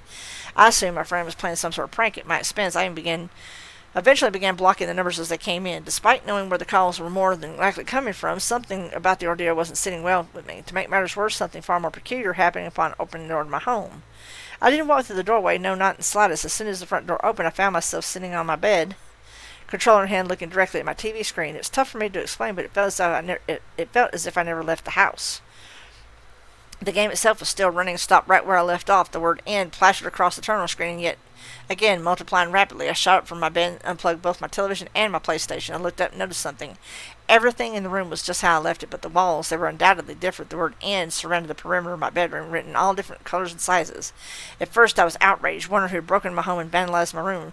I thought it might have been my friend pulling out all the stops to severely spook me. If so, it was working. This explanation fell flat when I realized the word painted across my room was written in my own handwriting. But hold on. How does this make any sense? A harmless glitch, hallucinations, and writing on the walls, what does all that mean? Well, at this point I wasn't sure, but I knew I had to get to the bottom of it. Without a better plan in mind, I decided to go directly to the source. Todd Howard himself. And this is what brought me to a room full of boisterous clamor, waiting for the presentation to be over. I grew anxious sitting there, hoping I could speak with Mr. Howard. I didn't know what he'd say or even if he'd believe me, but I was a slave to my own wishful thinking. Perhaps he would explain all my worries away and put my mind at ease once and for all. Unfortunately for me, my issues couldn't be fixed with a patch or update. My heart racing, there finally came a time for everyone left their seats. My legs were shaking, but that was mostly from sitting for such a long period of time. Just as I was about to stumble through the exit and head backstage, the man grabbed me by the arm and pulled me aside. It was none other than Todd Howard in answer to my prayers. "About time, sir. We've been expecting you," he exclaimed. "You have?" "Of course. I've been waiting for you to get the hint to finally come join us. Just please don't tell anybody," he replied. "Join you for what?" "I'm gathering a number of people to help us at Bethesda to start a doomsday plan. I'm not at liberty to say why you or any of the others were chosen, but I can tell that we're using Fallout as a net to capture those that can be of use to us. It also foreshadows what the world will look like in the near future. That's if, of course, you and others are willing to join us. We can't do it on our own." "What would happen, hypothetically speaking, if I don't join?" "Well, you're free to do whatever you like, but the end has already begun. If you don't help us, someone will take your place, and I just know that you'll regret it. The clock is ticking." Mr. Howard handed me a business card upon which was the text, "Pre-register for your spot at the end list today," along with an 1-800 number. I took the card and went back to my hotel room to get some rest and process everything. It'd be a nice way to relax and hopefully cope with the strange events occurring in my life. I would soon find that relaxation was nowhere within reach. Entering my room, anger and disorientation came over me. The TV in the hotel room was lit up with a copy of Fallout 4 playing. It was stuck on the same screen with the word "end" typed up all over it, just as it was back on that November day. As if this wasn't enough, my phone rang, and this time it was a number I recognized. "Hey, Dad, what's up?" I answered, as I normally did when my father called. "Hey, I'm sorry to bother you during your trip, but I have some upsetting news to share with you. Your brother, he just passed away moments ago." "Wait, what, how?" I shouted out of shock and despair. I was never close to my brother, with him always being away at war and whatnot. It sounds horrible, but I felt like he was more of a distant relative than a sibling. Even then, my heart sunk. The nurses aren't completely certain, but they claim radiation poisoning was at fault. I find that questionable because no bombs have been dropped near his location. They're going to do a further analysis in the coming week to let us know. I'll be back in town as soon as possible. Please keep me updated if any other information comes up. I'm not sure how to handle this. I was just talking to him a couple days ago. I let out along with a single tear of pure grief. "I will, son. This is just as hard for me, and I'll be devastated for as long as this world lasts." He'll be looking down on us, smiling. At least he's in a better place. My father said this in a tone of hurt and heartache. Then he changed the subject, probably to lighten the mood a bit. Something that he awkwardly did to avoid dealing with more serious issues. "Hey, by the way, I have a piece of mail I found stuck in my door tonight. Pretty odd for a Sunday. It has my name on it, but I think it's for you. It says something about a Fallout 76 beta invitation, and has the word "end" written all over it. Do you want it?" I hung up on my own father. I'm not sure why I found myself in this ongoing nightmare, but it feels like I'm trapped in my own apocalypse. Take these words however you like. Believe what you want, but Bethesda's not a game company. Todd Howard is up to something, and this is the start of the end. I'm gonna actually read over this one before I actually read it for stream, because this might involve some spicy, and so I need to make sure that let's see here, because this is the Rule 34 one. Oh yes.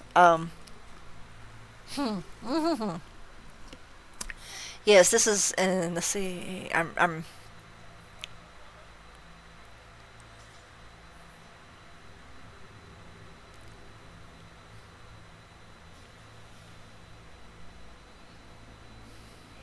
oh my gosh.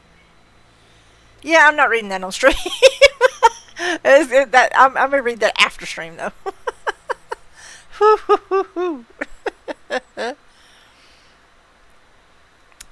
I'm actually gonna skip on that one because I want to read some of the bigger ones that since I've only got technically uh okay, Polybus is short.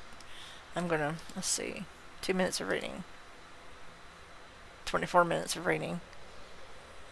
Oh good lord, the Ben Drowned is actually fucking an hour long. Okay. This is Polybus. For those of you that don't know, this is actually an urban legend. And it's very short. And this concerns a certain arcade game. For those of you that were born way after the arcade era, that's when we had the really big things with the video games inside of it. No. In Portland, Oregon in 1981, an unheard of new arcade game appeared in several suburbs, something a rarity at the time. The game was called Polybus. The game proved to be incredibly popular to the point of addiction. The queues formed around the machines, quickly followed by clusters of visits from men in black. Rather than the usual marketing data collected by company visitors to arcade machines, they collected some unknown data, allegedly testing responses to the psychoactive machines. The players themselves suffered from a series of unpleasant side effects: amnesia, insomnia, nightmares, night terrors, and unaliving, appearing as have been caused by the game in various versions of the legend. Some players stopped playing video games, while it's reported that one became an anti-gaming activist. And then here's an alternate story. Polybus is an urban legend about a rare arcade game released in 1981. The game was created by a mysterious company called Sinneschlossen, which is German for Sense Deletion, and it was a puzzle shoot 'em up somewhat like Tempest. It was only released in a few suburbs of Portland, Oregon. It was supposedly very popular, with people forming long lines to play it. However, players reported strange things about the game, such as hearing a woman crying and seeing grotesque faces out of the corner of their eyes. People would also have nightmares, experience nausea, headaches, blackouts, or even develop amnesia. Some unalived themselves. Others stopped playing video games altogether, and at least one became an anti-video game activist. According to one owner of an arcade, men wearing black suits would often come to collect records from the game. They did not take any money, simply data on the gameplay. Because of this, the leading theory is that it was some sort of government experiment using subliminal messages. The game remains in obscurity, as around 1 month after its release, all the cabinets suddenly disappeared. One cabinet reappeared in an arcade in 1998, but quickly disappeared again. While some have tried to recreate the game, no one has ever found the original ROM. The game can be found available to download at the Sinneschlossen website. I'm not clicking on that. In the media, since its urban legend flowered into phenomenon it is now, there have been many alleged sightings of the Polybus game, as well as a few short videos about it. As seen in the only screenshot, it says Sinneschlossen. Thanks to Google Translate, it means sense delete. Possibly this could explain the amnesia. So, that's a very short overview of it. We do have an ad break happening in 3 minutes. I'm going to try to get through Lavender Town quickly. This is a very well-known creepypasta. The Lavender Town Syndrome, also known as Lavender Town Tone or the Lavender Town Unalivings, was a peak in unalivings and illness of children between the ages of 7 to 12 shortly after the release of Pokemon Red and Green in Japan back in February 27, 1996. I can't believe that that's actually almost 30 years old. Rumors said these unalivings and illnesses only occurred after the children playing the game reached Lavender Town, whose theme music at extremely high frequencies that studies show that only children and young teens can hear, since their ears are more sensitive. Due to the lavender tone, at least 200 children supposedly unalived themselves, and many more developed illnesses and afflictions. The children who unalived themselves usually did so by hanging or jumping from heights. Those who did not act irrationally complained of severe headaches after listening to Lavender Town's theme. Although Lavender Town now sounds differently depending on the game, this mass hysteria was caused by the first Pokemon game released. After the Lavender Tone incident, the programmers had fixed Lavender Town's theme music to be a lower frequency, and since then children were no longer affected by it. One video appeared in 2010 using special software to analyze the audio of Lavender Town's music. When played, the software created images of the unknown near the end of the audio. This raised controversy since the unknown didn't appear until Generation 2 games like Silver, Gold, and Crystal. The unknown translates to leave now. There's also said a beta version of Lavender Town. It is said that the beta version of Pocket Monsters was released to some kids to test the games. This is the video of the beta version of Lavender Town. And I'm not going to play that on stream. Now, this is Sonic XE, which I will actually read after the ad break, since it's kind of a long one. I am going to bookmark Ben Drowned for now, because it is going to be a 60-something minute read, and it is going to be very, very, very, very in-depth. I may even read it next week.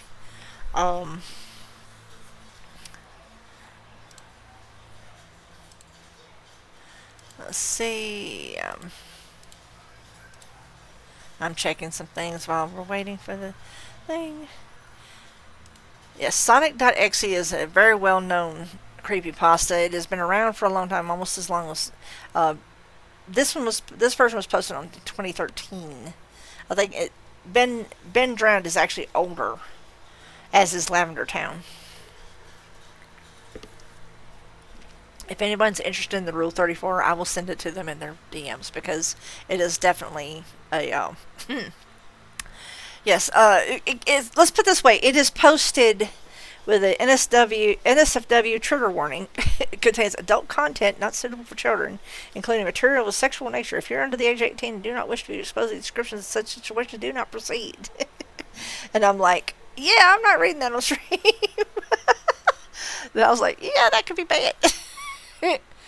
Let's see, and it's let's see. Oh, wow.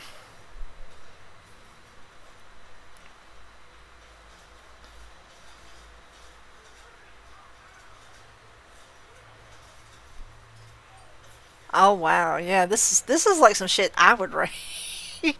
I mean, it's not really. I'm basically just kind of scanning to see what's going on, but wow.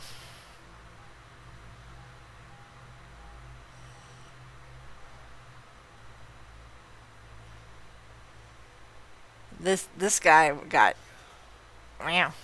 Okay. I mean, I wouldn't write that kind of thing, but oof. Basically, this is like stuff I'd write going sideways, essentially. I mean, it involves Tracer, it involves Destiny, not the game, but apparently the person. Wow.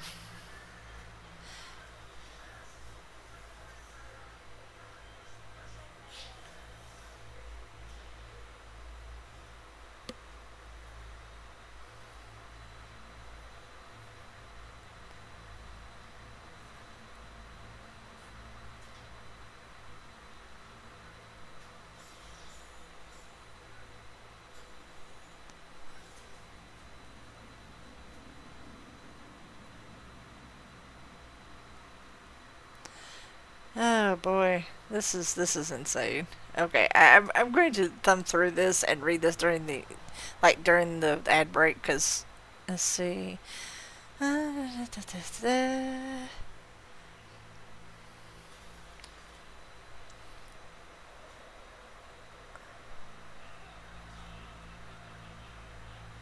Wow.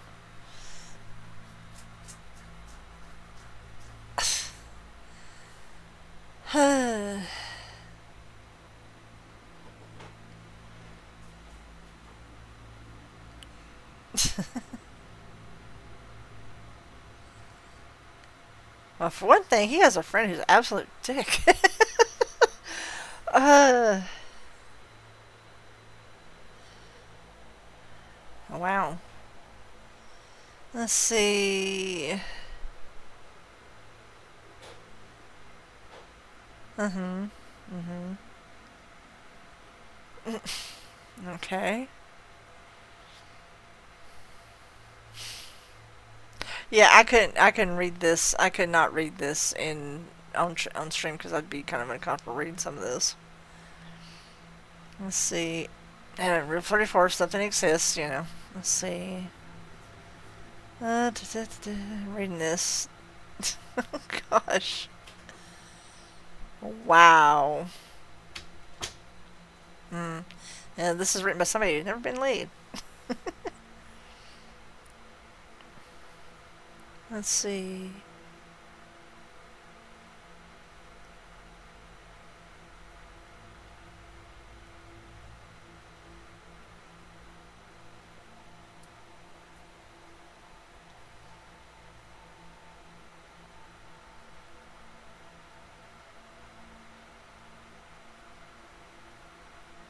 Hmm. Alright, and we're back. Alright. For the last leg of this CreepyPasta tour, we're going to end with Sonic.exe for the Sonic fans out there. This is going to be very, very interesting. I'll go back to reading the other later. It's just fucking weird. Anyway, for you, gaming is about escape. When you push the button on the console, switch the PC on, you're switching the real world off and escaping somewhere else for a while. Recently, the primary colors and flat backgrounds of retro games have been your escape. Sure, the graphics are virtually primitive and plinky-plonky, the music can be infuriating, but there's something about the simplicity, the fullness of those characters, and the amazing gameplay of those games that it really appeals. Until that is, one of those games full of bright sunshine days suddenly turns dark. Until one of your favorite characters fills the screen, but instead of offering his usual wild smile and mischievous eyes, he instead offers you emptiness, terror, and the dark hollow void of empty sockets that leaks some awful fluid. The music fades, the eyeless face glares out at you, and you realize far too late you're in his world now. Overview. Skirting a similar territory to the infamous band drowned creepypasta, Sonic.exe is a creepypasta story based around a haunted computer game. Switching focus from Nintendo to Sega, the story concerns a version of the classic game Sonic the Hedgehog that the narrator picks up as the exe file for the PC. Soon after beginning the game, however, the player begins to experience strange phenomena and realizes this game is very different from anything he's played before. Although it employs many of the same established tropes as the band drowned creepypasta, for example, the concept of the haunted or cursed object, in this case a game that the user come across in some unconventional way. Unlike the band drowned creepypasta, in which the cartridge is haunted by the spirit of the previous player, Sonic.exe instead presents the eponymous character, an alternate version of the video game icon Sonic the Hedgehog, itself as a malevolent entity rather than being human. Sonic.exe is something else and far darker entirely. I'm a total Sonic the Hedgehog fan, much like everyone else. I like the newer games, but I don't mind playing the classics. I don't think I've ever played glitchy or hack games before, though I don't want to play any after the experience I had. It started on a nice summer afternoon. I was playing Sonic Unleashed. I like how you get to explore the towns in it. Until I noticed out of my peripheral vision that the mailman had arrived and put something in my mailbox as usual and left.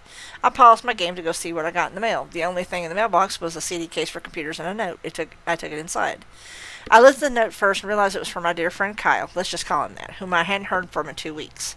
I know that because I recognized his handwriting, though it was weird on how it looked. It looked badly written and scratchy and somewhat difficult to read, as if Kyle was in a hurry. If Kyle was having a hard time writing down, he didn't hurry. This is what he wrote. Tom, I can't take it anymore. I had to get rid of this thing somehow before it's too late, and I was hoping you'd do it for me. I can't do it. He's after me, and if you don't destroy the CD, he'll come after you too. He's too fast for me. Please, Tom, destroy this godforsaken disc before he comes after you too. It's too late for me. Destroy the disc and you'll destroy him, but do it quick, otherwise he'll catch you. Don't even play the game if it's what he wants. Just destroy it. Please, Kyle.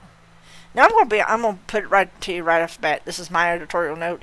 If I got something like this from, say, I don't know, Bunny or anybody I know, I'd immediately destroy it. I wouldn't be like, oh, let's fuck around and find out. No. I'm going to the store. I'm buying something that melts shit, like hydrochloric acid or something like that, and that motherfucker is gone. It is destroyed, shattered, dead, buried, you name it. You know, I'm throwing it the fuck away. I will put it in a metal container, melt the motherfucker, and then bury and like throw the rest of it as far. I mean, I'll put it in the fucking can to go out that morning in the trash. Not gonna happen. Okay, this is how you end up with stories like this because you fucked around and found out. I'm just saying. Well, that was certainly weird. Even though Kyle is my best friend and I hadn't seen him in 2 weeks, I didn't do what he asked me. You see what happens? I didn't think that a simple gaming disc would do anything bad to him. After all, it's just a game, right? Boy, was I wrong about that. Anyway, I lifted the disc, and it looks like any ordinary computer CDR disc, except it had a black marker on written Sonic.exe, and it was much unlike Kyle's handwriting, meaning that he must have gotten it somewhere else, like a pawn shop or eBay. When I saw Sonic on the writing of the CD, I was actually excited and wanted to play it since I'm a big Sonic fan. I went up to my room and turned on a computer and put the disc in and installed the game. Dude. When the title screen popped up, I noticed it was the first Sonic game. I was like, awesome.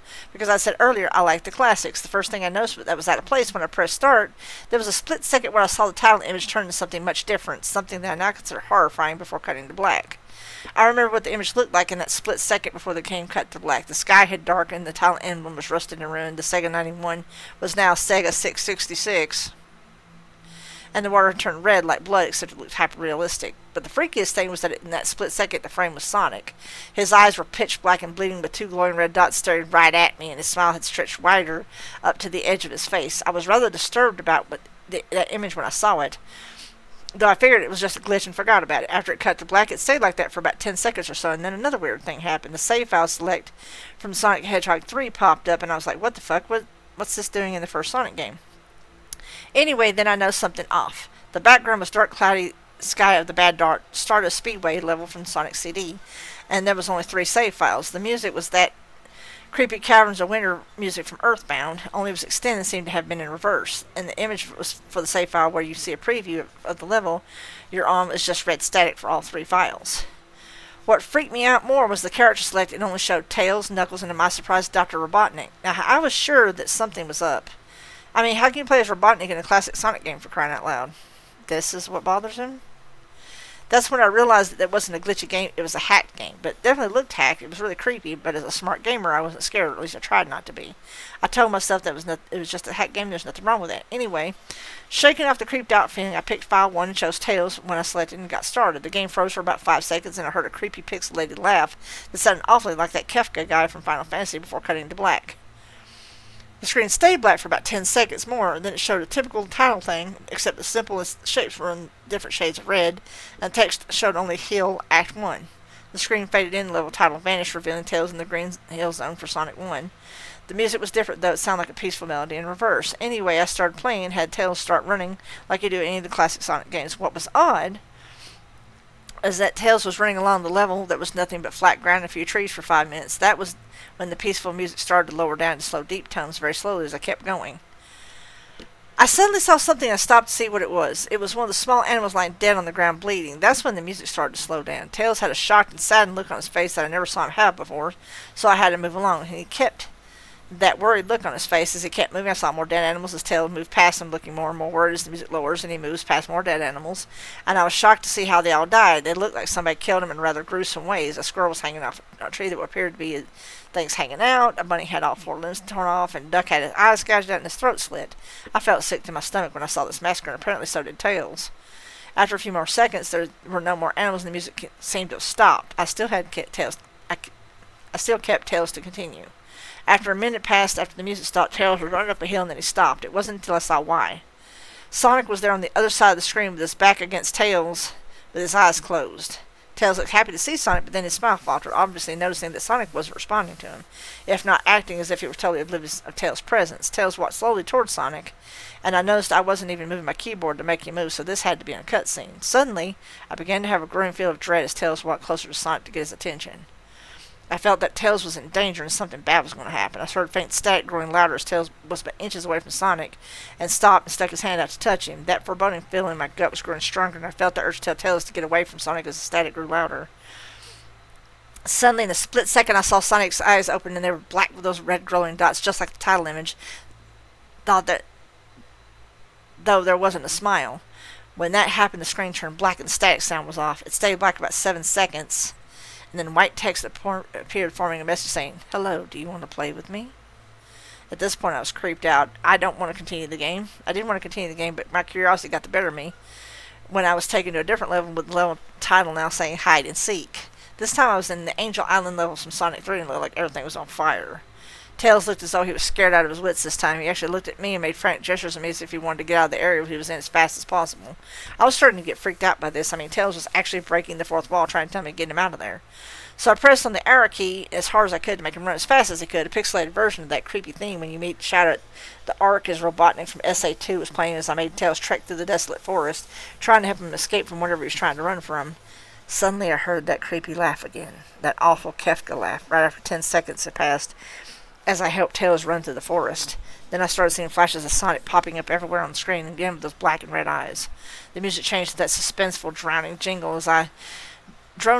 as I see Sonic behind Tails slowly gaining up on it, flying. Sonic wasn't running, he was actually flying. The flying pose that Sprite was making looked very similar to Metal Sonic's flying pose in Sonic's CD, except it was just Sonic and he had the black and red eyes again only. This time he had the most deranged looking grin on his face, as though he looked as though he was enjoying the torment he was giving the poor little fox as it gained up on him. Suddenly, when Tails tripped, another cutscene, the music stopped and Sonic vanished. Tails laid there and started crying for 15 seconds. The scene was rather upsetting to watch, and I kind of teared up myself, but then Sonic appeared right in front of Tails, and Tails looked up in horror. Blood started to come down at those blackened eyes, and Sonic's grin slowly grew from his face as he looked down at the horrified fox. I could do nothing but watch. Just in a split second, Sonic lunged at Tails right before the screen went black. There was a loud screeching noise that only lasted 5 seconds. The text returned, only this time it said, "You're too slow. Want to try again?" And then that god-awful laugh came with it. I was so shocked at what had happened. Did Sonic murder Tails? No, he couldn't have. He and Tails were supposed to be best friends, right? Why did Sonic do that to him? I shook the shock off as I was brought back to the carriage to select the save file that had Tails was different. Tails was no longer in the box itself, but in the TV screen itself, which was flickering with that red static. Tails' expression scared me. His eyes were black and bleeding. His orange fur had gone black, and he had an expression of anguish on his face. Trying to ignore it, I picked Knuckles next. The laugh came again, the screen cut to black again, stayed there for another 10 seconds. This time the level said, "You can't run."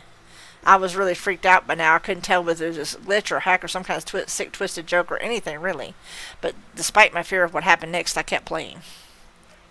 The next level looked so much different. It had the ground of scrap brain zone, but the sky background looked like the main menu. It had the dark reddish cloudy sky, but it was the music that creeped me out the most. It sounded like the GS theme right there after Beat Pokey and Earthbound. I also noticed that Knuckles looked afraid just like Tails did, though not as much, more rather than he looked unnerved. He broke the fourth wall just like Tails and looked as if he wasn't sure about going on, but I made him move anyway. He ran down the straight pathway in this dark level, and as he did, the screen started to flicker red static a couple times, and then that maddening laugh came again. Then after a few seconds of running, I noticed several bloodstains on the metallic ground. I felt a growing sense of fear that thinking something horrible was going to happen to Knuckles. He looked nauseated walking down this blood-stained road, but I still kept him going. Suddenly, as Knuckles ran, Sonic appeared right in front of him with those black and red eyes, and then the red static appeared again, and when the static vanished, showing nothing but black screen with a text saying, "Found you." I was now scared. Sonic found Knuckles already? What was going on? Anyway, red static came again, and I was back to the level. Knuckles looked like he was panicking. Sonic was nowhere to be found, and this time, that high-pitched squealing from Silent Hill 1's final boss was playing. Was this some kind of boss battle with Sonic? I hope to God it wasn't, honestly. Suddenly, Sonic appeared right behind Knuckles in what appeared to be pixelated black smoke. I made Knuckles turn and punch Sonic, but Sonic vanished in black pixelated smoke before I could even land a hit. That terrible laugh went on again. Then Sonic appeared behind Knuckles again. I made him punch again, and Sonic vanished again, laughing. Knuckles was panicking even more, and even I felt like I was going crazy. Sonic was practically playing with us. He was playing a sick, twisted little mind game with me and Knuckles. Another cutscene played as Knuckles fell to his knees and clutched his head, sobbing. I felt his agony. Sonic was actually driving us both crazy. And then a split second, Sonic lunged at Knuckles, and the screen went black for another distorted screeching noise that lasted for 3 seconds. Another text message appeared. "So many souls to play with, so little time. Wouldn't you agree?" What the hell? Just what was going on? I started to think Sonic was actually trying to talk to me through the game, but I was too scared to think of that. I was brought back to the main menu. This time, the second file box had Knuckles in the TV screen. His red fur had darkened to a reddish gray. His dreadlocks were dripping with blood, and his eyes were black and bleeding, too. And he had a look of sadness on his face. I began to think that those actual characters trapped in those TV screens on save files, but I couldn't believe it. I didn't want to believe it. So I shut off the game and took a break. I took a nap, which I hadn't, because then I began to have the most disturbing nightmare. I was in pitch black darkness, though I was under the light given off by a lamp that hung over my head. I could hear the cries of Knuckles and Tails nearby that were saying stuff like, "Help us! Why did you give us to him? Run away before he gets you too!" Their cries died out as then I heard Sonic laugh. His laugh, it sounded like the distorted Kefka laugh. "You're a lot of fun to play with, just like your friend Kyle, though he didn't last long." I was scared and looking around for the source of the voice. "Won't be long now until you join him and all my other friends." I saw him walking toward me, flickering in and out in several directions. "You can't run, kid. You're in my world now. just like the others. He grabbed me and I saw his bleeding black and red eyes grinning face. I woke up with a fright. After a couple hours I decided to continue playing the game. I don't know why, but I had to know. This guy's a glutton for punishment. I had to figure out why this was happening, so I turned on the computer and turned on the game and selected Robotnik next. I still thought that was wacky playing as Robotnik, but anyway, the level title appeared again. This time it said ellipses, which I found really freaky. This time I was in some kind of hallway. It didn't really look like it was from any of the classic Sonic games, although it had a pixelated style. The floor was shiny and checkered. The walls were a dark grayish purple with animated candlelights and a few dark bloodstains here and there. And there was a dark red curtain hanging above the top part of the screen. Every 12 seconds or so, that red curtain sways very slowly, but whenever you're playing the game, you can barely see it move. The music was oddly pleasant, a piano playing a rather sad yet peaceful song, but I knew better. This was a song that played in Silent Hill Act 1. In Hill Act 1, only it wasn't in reverse. Robotnik didn't look entirely nervous like Tails and Knuckles did, but he did have a suspicious look on his face as if he was just a bit paranoid. He did a little animation when I just left him standing. He turned his head to the left and to the right and at least twice, and he shrugs at me as if he had no idea where he was or what was going on. Even though I was scared out of my mind about what was going to happen, I had Robotnik continue onward. He did his usual running animation, when you've beaten him at the end of a classic Sonic game and you chase him. As we continued going through the hallway, then I stopped and a long flight of stairs leading downward. Now I was nervous. Even Robotnik seemed unsure of himself, though I pressed onward. As I led Robotnik down the stairs, I noticed that the walls had gotten darker and more reddish. The red torches were now an eerie blue. Then we landed on another hallway, this one longer than the last one, or at least it felt like it. And then we headed down another flight and stairs down. This one was much longer, at least took one full minute. Then I heard that hard Kefka laugh again, and then the music slowly faded until it was quiet. As did the walls turn more dark red and the torches were a black flame now. When Robotnik landed on the third hallway, I noticed how he now looked really creeped out as though he was trying to hide it. I couldn't blame him. I was scared too. Suddenly Sonic popped right in front of Robotnik the same way he did Knuckles, and then red static. The red static lasted for about 15 seconds. Then it showed me the most unpleasant image. The image showed a hyper-realistic of Sonic standing in the darkness where you can only see his face while his head and torso faded into black. And when I say hyper-realistic, I mean he looked so real you could actually see the lines in his blue fur, as if you could actually feel the fur if you touched the screen, kind of like he did in the movie. His face, oh God, he had the most horrifying smile I'd ever seen. And that's saying something considering I saw the image at the start of the game. His eyes were wide and black and once again crying blood, which also looked hyper-realistic, and there were two small glowing red dots in those black eyes staring right at me as if staring into my mind. His grin was wide and demonic. It literally stretched to the sides of his face like a Cheshire cat, except Sonic had fangs. Very sharp fangs, much like werehog's teeth, except more vicious-looking. Somewhat yellowish, and from the look of it, he had stains of blood and small bits of flesh on his lips and fangs as if he had ate some animal. I stared at that gruesome image for a good 30 seconds, never taking my eyes off of it. I felt as he was actually looking at me, smiling at me, that face. It just took 10 seconds for it to etch itself into my brain for good. Then the screen flickered with red static again 3 times, and on the third time I heard the Kefka laugh, except this time it sounded distorted, demonic even. It went back to the image again, except this time there was text again, though it was messed up, but it's pretty much one of the most horrifying things I looked at since I had this game. I am God. It was when I read that message while looking at Sonic when it hit me. I realized right there and then, this Sonic was a monster.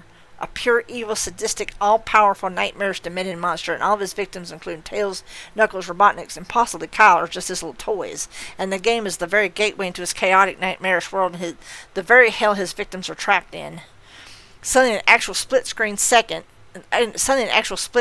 I screamed as Sonic lunged at the screen, screeching loudly with his mouth open to an unnatural length, revealing nothing but literally spiraling abyss of pure darkness before the red static came again, this time much louder and distorted, so loud that it hurt my ears. I yelled and grabbed at my ears as the red static screeched for a good 7 seconds. Then it stopped and showed nothing but black screen. As I sat there staring at the black screen, one last text came up. Ready for round 2, Tom? The Kefka laugh, now sounding more clear as if Sonic was right behind me, played again 3 times as I looked at that text in shock and confusion. Then I got booted back to the main menu. This time the third save file had a TV image of Robotnik in the same tormented state as Tails and Knuckles. Robotnik's skin turned a dull gray, his mustache drooped and blackened, his glasses broke and blood coming from them, and he had a mere dead-like expression on his face. I looked at Tails, Knuckles, and Robotnik, and I cried a bit. I pitied them for the agony they were going through. They were forever trapped within the game, forever tormented by that horrid hedgehog, and always would be. Then the computer shut itself off. I couldn't turn it back on no matter what I did. I sat there for maybe 25 seconds, horrified by what just happened.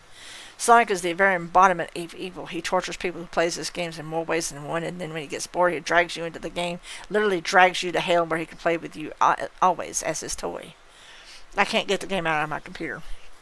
I think it's stuck in there. At least I managed to turn it back on now. After I sat there for 25 seconds, I heard a voice right behind me like a whisper. Try to keep this interesting for me, Tom. I turned around to see where the voice came from, and what I saw made me scream.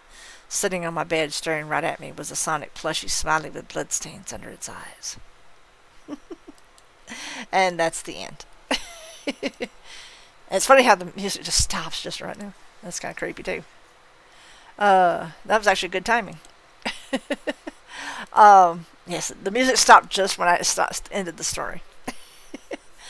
For those of you hanging out and listening, I hope you enjoyed the 2 hour plus of spooky creepypasta. And let me put on some other music because we're about to shift gears. Well, I'm almost going to shift gears. I'm going to be playing some Dreamlight Valley so you guys can actually take a little breather from being spooked out. And for those of you who play Sonic, I'm sorry if that gave you nightmares. I apologize ahead of time. Next week, I'm going to be thinking about between now and next Wednesday what exactly I'm going to touch on. Son of a hey, Trav, how you doing? Let me give you a quick shout out, hon.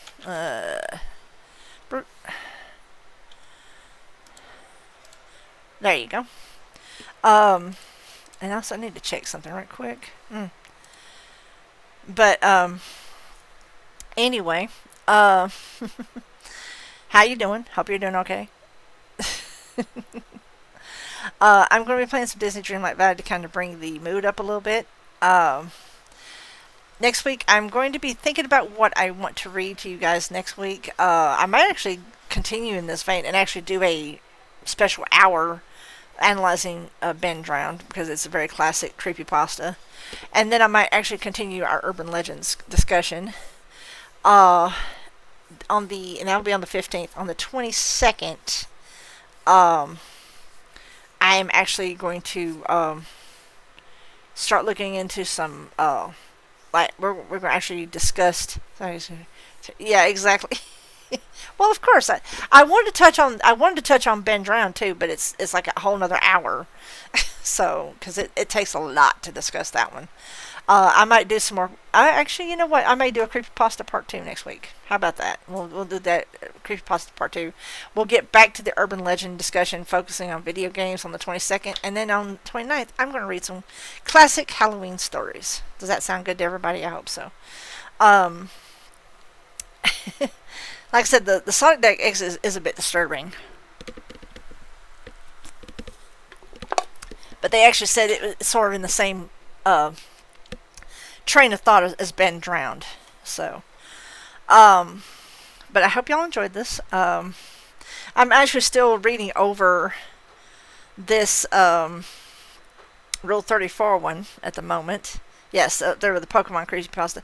I touched on Lavender Town just for cause it was had a 2-minute synopsis of Lavender Town. They didn't really have the full story. I might actually find that one in particular and bring it up, but I'm not going to play the sounds. I don't want anybody getting fucked up in the head from it. But I will pull up creepypasta.com and actually do some more, because there was actually a few that I wanted to read and just didn't have time for, because I don't want to, as much as I'd love to spend all stream talking about this, I want to kind of, break it up with a little bit of humor, just like they do with Supernatural, If anybody's interested in this Rule 34 story, I'll be more than happy to send it to you. But from what I'm reading, let's see.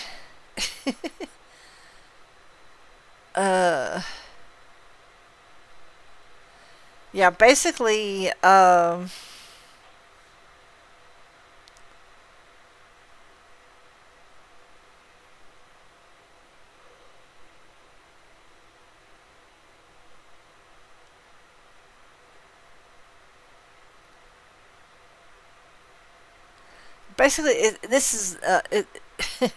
it's basically I'm reading it.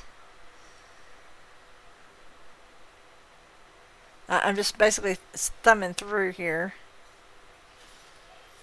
Um, Basically, it deals with somebody getting obsessed with, uh, intimately obsessed with Tracer, and things going sideways. Um,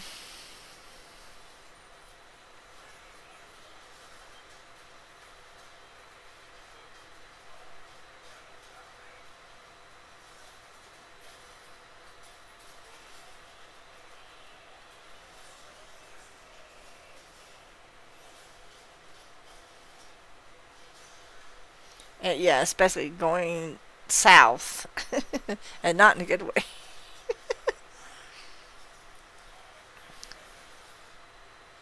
Oh my goodness.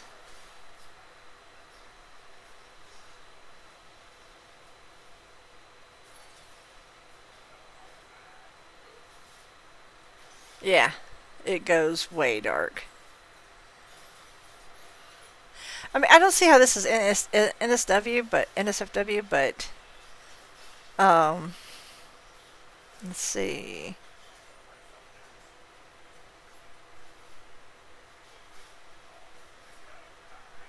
Yeah, basically, yeah. I'm kind of glad I didn't read this because this is getting.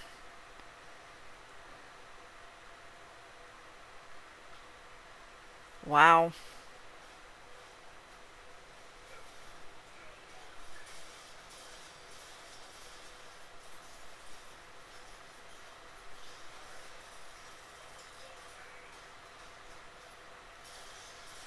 This kind of reminds me of a video game that I've seen played actually.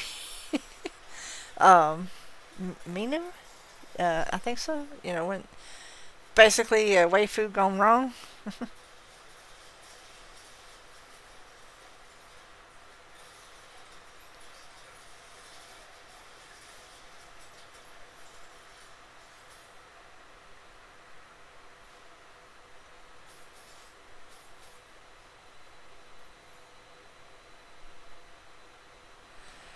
Basically, it's basically waifu gone wrong. Basically.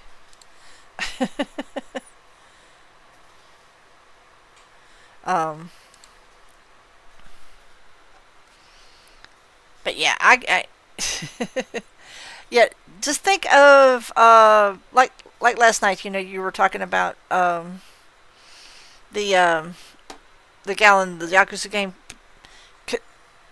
To give you the concept of the story, I just read to myself because I like to scan the stories ahead of time because I don't want to freak anybody out. Think about the gal that you like in the Yakuza basically going all homicidal and wanting you to do bad things in order to make her real. That kind of thing. And which one?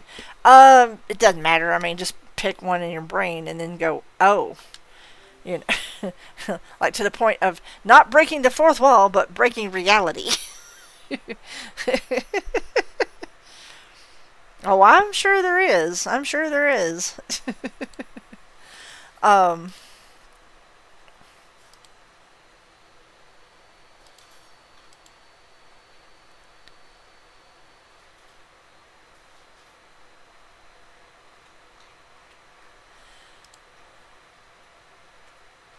I'm scanning some stuff here.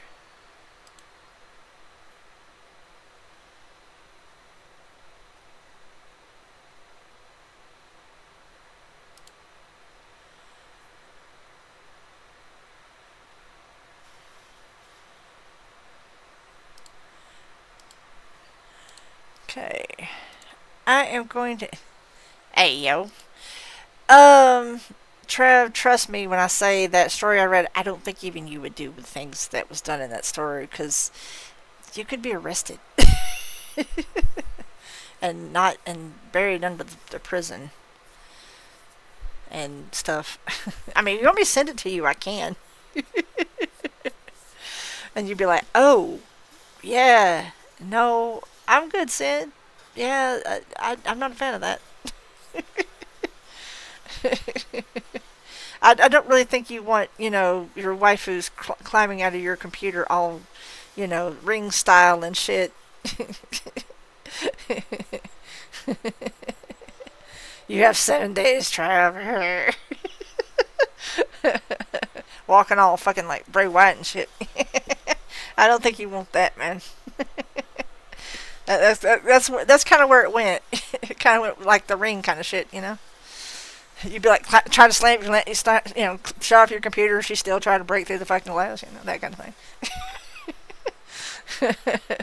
I mean, I know you're after somebody, but good lord, man, there's better ways of going about it. You don't need to demonically summon your waifu through your computer screen. I promise you. There are other ways, man. I promise. There's other questions that can be asked.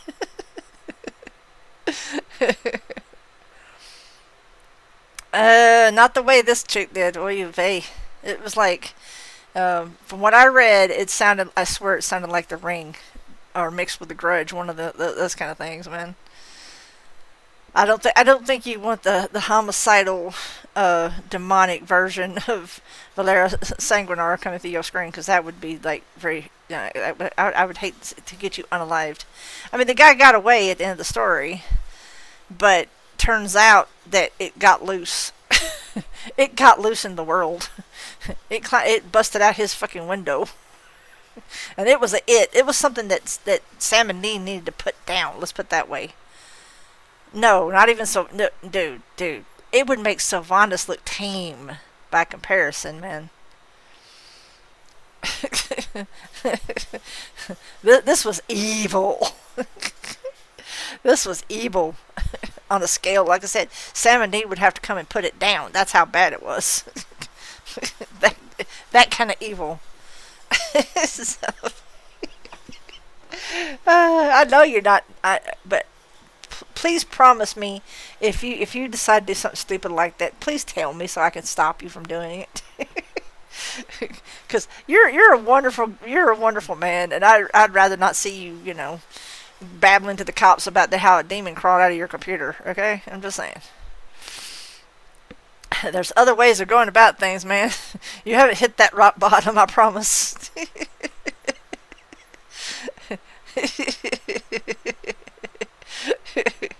There are other ways, I promise you. Well,